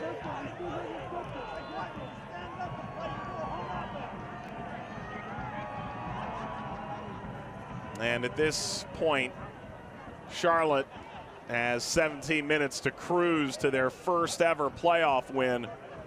0-3 in their history. They've just never been able to get over the hump. Multiple conference quarterfinals gone awry. They've been home, they've been on the road, it hasn't mattered. And tonight, with all this firepower, they have taken it to Memphis. Ball lobbed along. Could there be another? It's Johnson going in on the heels of Segbers. Coming off that emergency defending. Substitution comes here. Gabriel Overton will come off a complete construction services substitution. He doesn't get a goal, but boy, was he instrumental tonight. Irvin Parra replaces him. And he gets huge applause from the crowd. They love him. Mike Jeffries loves him as well. And he probably feels at 3-0 he now can rest some of his older, more experienced players and also give them the chance to leave the pitch to a nice applause. Certainly deserves it, Overton. Some of his touches just absolutely top class. Marveau as well, I wouldn't be surprised to see him given a rest in a few minutes' time as well. And for Irvin Parra, he's going to say, hang on a second, boss, Dan Kelly hasn't been able to score. Let me show you how it can be done, because he's fighting for Dan Kelly for a starting spot in the next playoff, assuming that Charlotte do go on and win. Attempt to get that across and stepping over Riascos.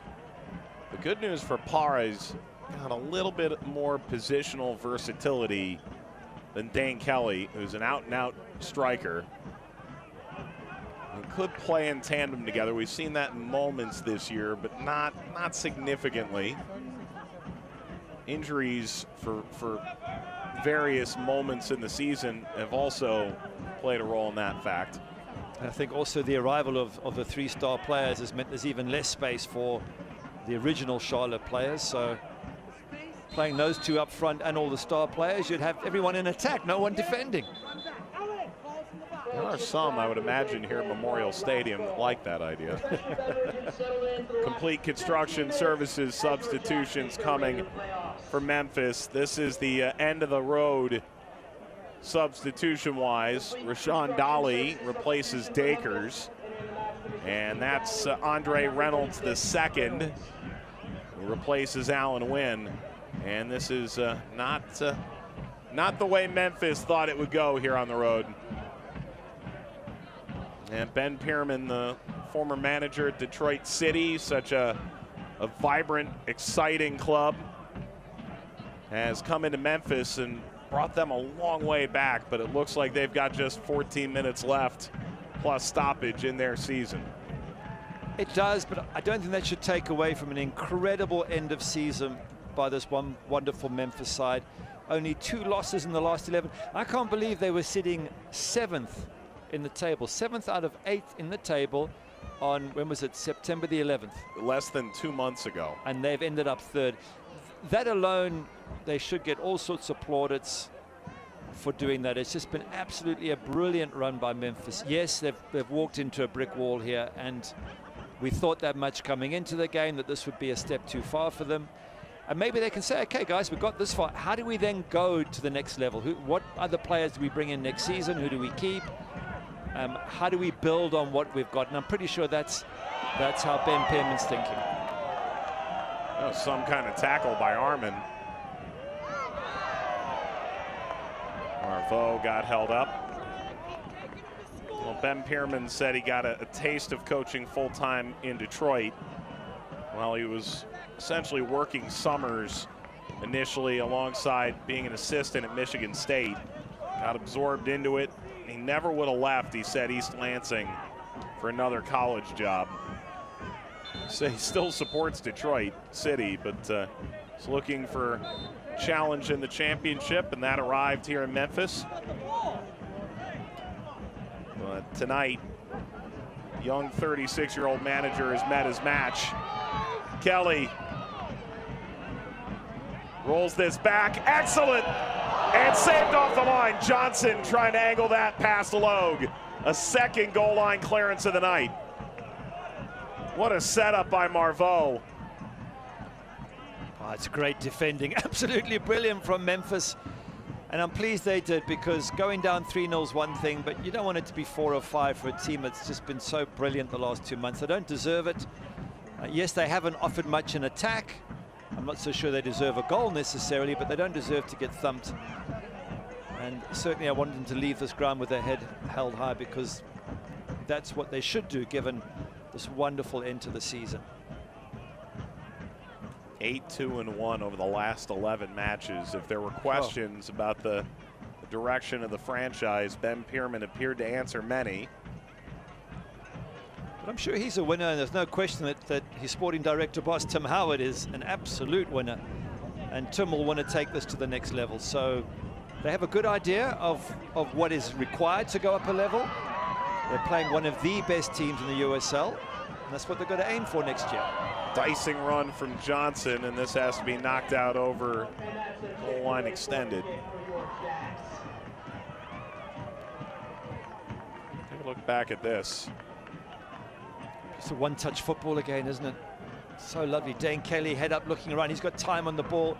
He can lay it square. Marveau already knows where Joel Johnson is. He's passed him the ball. Again, great clearance off the line from the big man, Niall Logue. But the one-touch football and awareness of Charlotte. Martinez went for the short post and missed it.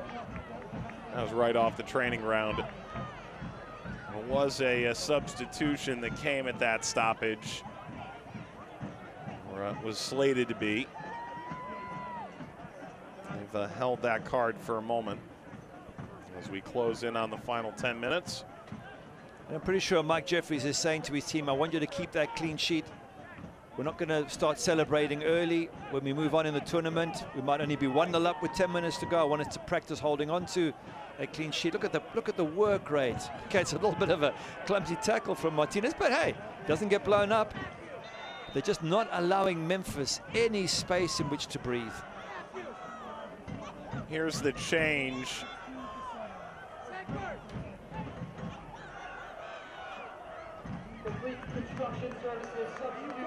Joel Johnson comes off. He scored in the 11th minute of this one, his 3rd of the year.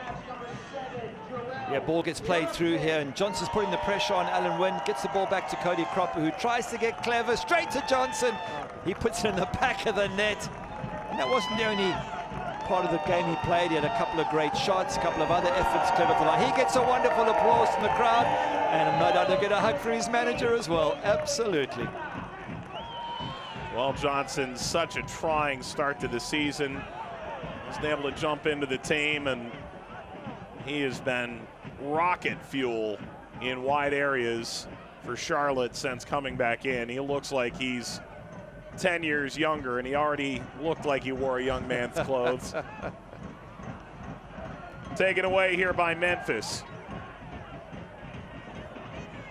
We'll touch through Salazar. Pack.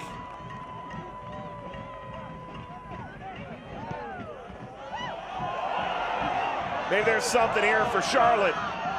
It's Kelly. It's Kelly!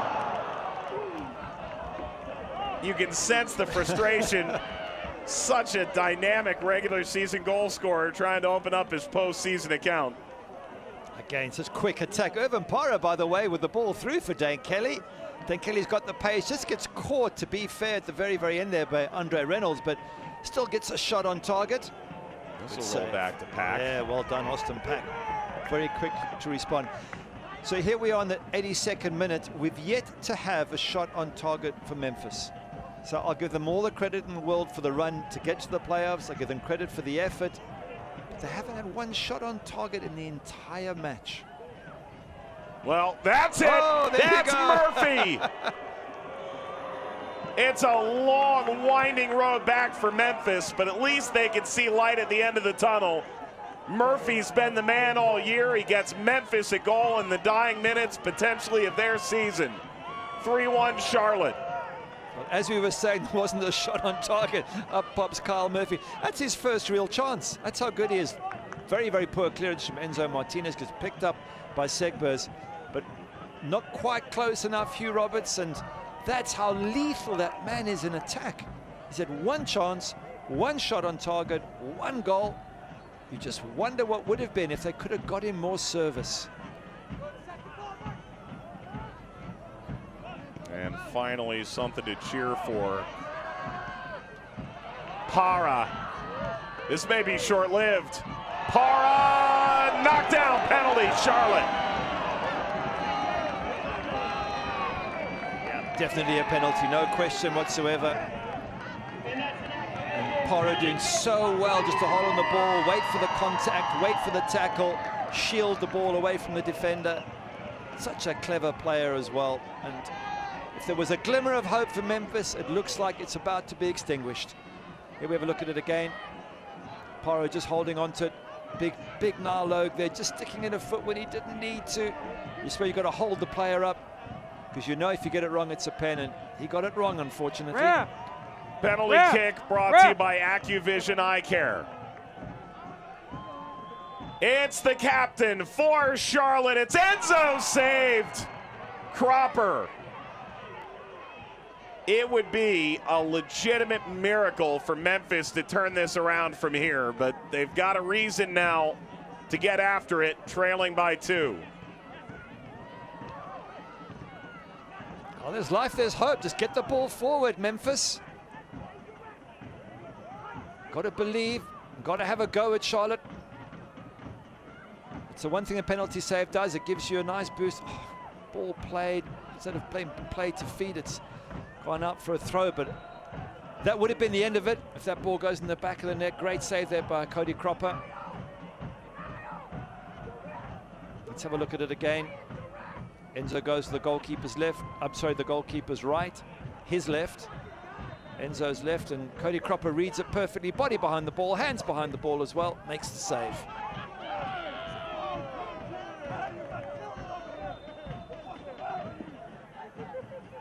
There's a card coming out here. This is a long way to run to prove a point. It's going to Ben Pierman. Apparently the fourth official had made it clear. It's been a frustrating night for Ben Pierman. His team have made errors, but for those errors, they'd be in this match. They might have been outplayed for most of it, but the first 2 goals were just poor defending. Cropper. He's trying to get back. Marveau. Not meant to be. We can tell you, Independence fans, 2022 season ticket deposits will begin the week of Thanksgiving. Reserve your seats for all the Jacks home games with just $50 down per seat. Marveau wins a free kick. That'll flatten the ball just a little bit further. Yeah, that's the job of Charlotte now. I think they're settled at 3-1. That penalty would have just given them the ability to have knocked the ball around, but at 3-1, they don't want to allow Memphis back in at 3-2. So I think they're just going to control the ball, wind the clock down, take the win. It's a good win for Charlotte if it should stay like this. They don't need any more goals. They don't need to prove any more points to anyone, and they've been superb on the night. Elsewhere, Kembo Kibato has scored an own goal. Rowdy's now 2-0 up. That came the first minute out of halftime. And Tulsa is desperate down at Al Lang Stadium in St. Pete. Louisville and Miami are duking it out. 36th minute, that remains scoreless. That's a tough match. That could be a very close match. Miami's side that is absolutely stacked with good players. We know how good Lou City are at home and Cam Lancaster, so hard one to call. There have been 17 shots in that match. 5 on target for Louisville, 1 on target for Miami. And Jeff Caldwell the Hartford goalkeeper, brought in by Miami late this week as an emergency goalkeeper, with Connor Sparrow available on their bench. Meanwhile, San Antonio advanced yesterday with Jordan Farr taking over, the Indy 11 goalkeeper, due to an injury sustained by Matt Cardoni, their longtime starter. Another Chick-fil-A corner kick to come. He's working the clock down and doing it very, very well. Frustrating when you're the Memphis side trying to get the ball. You want to lash out and kick a player who's holding on to it, but obviously you can't. And this is standard practice here, to wind the clock down, keep it in the corner, tempt the opposition to kick you or give away a foul. Oh, Marveau doing it himself. Martinez, header up from Segbers. Bizima was part of the cavalcade of Charlotte players trying to keep that in play and suck time off the clock. Salazar. Dolly on the run. Bizima kept that in. Charlotte can clear. Got to keep going, Memphis. Got to keep getting that ball in the box. Don't need to play pretty football, but unfortunately have lost possession again. Para, this crowd desperate for another goal, and Para. It's a yellow card, I'm sure. Yeah. Kissiadou. Is that Kissiadou sick? If that's It would Kissiadou, that's be. his second. Was it Kissiadou though? Someone just ran straight into Irvin Para. Well, Kissiadou is the one standing next to the ball, so there's the confusion. It was Carroll, rather. Well, to be honest, there's frankly a little bit of confusion here. Armour comes on, Dane Kelly comes off, a complete construction services sub.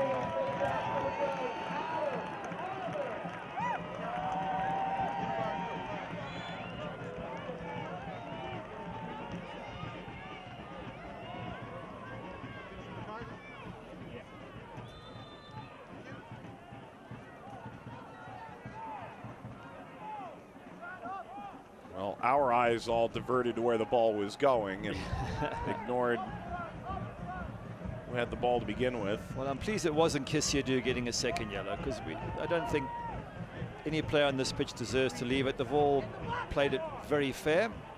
Segbers handled by Pack. There should be a fair amount of stoppage time here. There was a elongated stoppage along the way. It's 3 added minutes of stoppage time presented by Novant Health.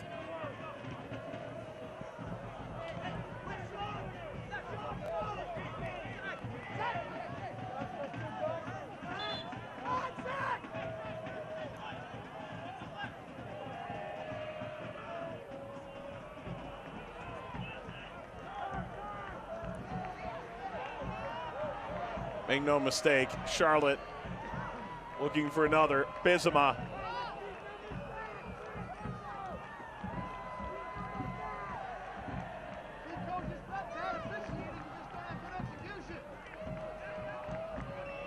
One-touch stuff again, just so good to watch from Charlotte. Players always available.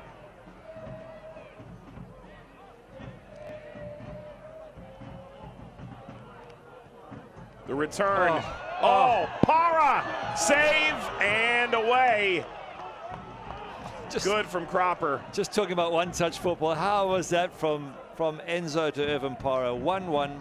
Touch, touch, touch, touch, bang, hits the goalkeeper. If it goes in the corner, that is a fantastic goal. In the end, it goes straight at Cody Cropper. Elsewhere, the Rowdies have made it 3-0 over Tulsa. Steven Dos Santos has scored. It's pretty much going to form. Kissiadou, that's denied. And as such, it would be the Rowdies in place to host Birmingham next weekend in the conference semifinal in St. Pete, should that scoreline hold. And Louisville-Miami hasn't really given us an inkling one way or the other. Final minute of stoppage time. Para with a good ball forward. Bizima bouncing up to Cropper. Again, if Louisville wins, Charlotte would go to Lynn Family Stadium, and one would think that's going to be a 10 to 15,000 seat bonanza. Otherwise, they would host Miami. Nothing they can do about it, Charlotte. Is just wrap this one up, job done. Go to the locker room and turn on ESPN Plus. Exactly, and see what happens. Ball across, pulled in Pack, and that should be that. Taken Austin Pack. He took a big hit in the process, and he still held on to the ball. That's fantastic goalkeeping. Carroll there saying sorry, but he believes he had to challenge for it. And let's have a look. Zach Carroll getting up. Well, he doesn't get to the ball, but he hits the keeper. But well done, Austin Pack. Have a look at the goalkeeper. Catches it, whack, it gets hit in the chest and the ribs. You try holding on to a ball when someone runs into you. Carroll taps him in the back and says, well done. Picks up a yellow card for his trouble, but at least he got stuck in. And I don't say he should do that, Carroll, but at least he was competing for the ball. Didn't quite see enough of that from Memphis this evening. And the final whistle sounds. Charlotte has finally won a playoff match. Finally, they reach the conference semifinal, and they'll either go to Louisville or host Miami here at American Legion Memorial Stadium next week after rolling over Memphis 3-1. And Charlotte walks away a happy victor. They dominated the overarching match here. Noda Brewing Company man of the match, Sylvain Marveau. A wonderful player and brilliant moment, scored a goal, lovely one-touch passing all around. And I think he's the heart of that side. Him and Oberton are just able to pull the strings, and Christian Fuchs at the back managing and keeping the balance. But Marveau, what a player. What a game they've had, Charlotte. And again, before Memphis 901 leave the stage, congrats on a brilliant end to the season for them. We'll be able to wrap this one up as well as the celebration continues. Tonight's save of the game is brought to you by Big Ben Pub. Oh. There were no saves in this game. This is as close as we got. I think there was one shot on target and it went in, but yeah, great goalkeeping, Austin Pack. Absolutely brilliant. I mean, you know, he's come in for Brandon Miller and made the #1 spot his own at the moment, Austin Pack. All right, well, we'll wrap this one up. Tonight's postgame is brought to you by AccuVision LASIK. Charlotte 3, Memphis 1, Independence moving on. Pain can't wait. That's why Novant Health is making access to orthopedic care easier than ever.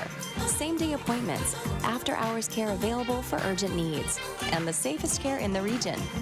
Book now.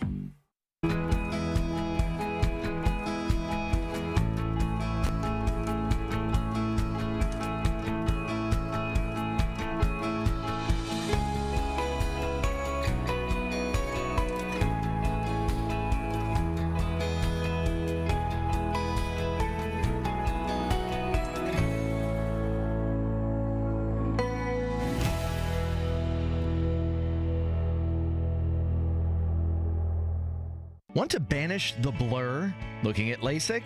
Clearer vision has arrived in Charlotte. AccuVision LASIK has opened the doors to their brand new premier refractive surgery center featuring state-of-the-art LASIK PRK technology. Their doctors have collectively performed over 40,000 eye surgeries and have been named some of Charlotte Magazine's top doctors for 2021. Schedule your free LASIK consultation today and experience the AccuVision LASIK difference. AccuVisionLASIK.com. At AccuVision LASIK, the difference is clear.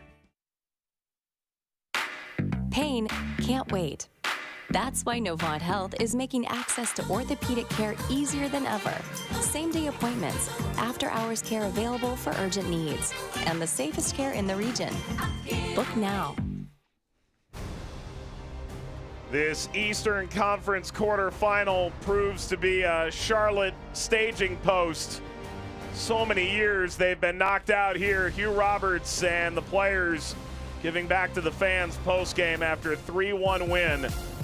Uncle Matteo's Pizza brings you the post-game highlights. And this was Charlotte's night beginning to end. Yeah, just aided a little bit by Cody Cropper here with that pass to Joel Johnson instead of just booting the ball clear. And Joel Johnson's not going to miss from there into an empty net. And they were 1-0 down. and already struggling against the mighty Charlotte Independence. Skip ahead to the 32nd minute. Double your money, Christian Fuchs. Yeah, not clearing that ball at the near post. Defenders and goalkeeper. Ball crosses the line according to the assistant referee from this shot there. Christian Fuchs appeals. It's given. The home side are 2-0 ahead. Skip ahead to the 72nd minute. Overton, Marveau. The one-touch passing in this game was just mind-blowing. Look at Enzo here. Plays it and turns Marveau. Marveau sticks it into the corner. You're right, from Overton to Martinez to Marveau. The touches, the brilliance. There's just no way that Memphis could stop them. And then in the 83rd minute, finally an error from this Charlotte side. Ball rolled ahead. Murphy, 21st of the year. Yeah. One chance he gets from a tight angle, scores a goal. If they got the ball more often to him, they might still be in the playoffs. In the 84th minute, Irvin Parra, late substitute, brought down by Logue. That'd be a penalty. Finally, there'd be some good news for Cody Cropper, who made two pretty good saves. Yep, good save, chooses the right way, good hands, keeps his team in it at 3-1, but they couldn't do any late game heroics and score any more goals, and that's the way it ended. Full-time stats are brought to you by Famous Toastery. Charlotte 3-1 winner, and statistically it appears as dominant as the eye test. As we get your final thoughts, Gary, Charlotte's got to be really pleased with how they're humming right now. Brilliant. They are one of the favorites. That's why they are. They dominated this match. You can see from the shots. You can see from the shots in target.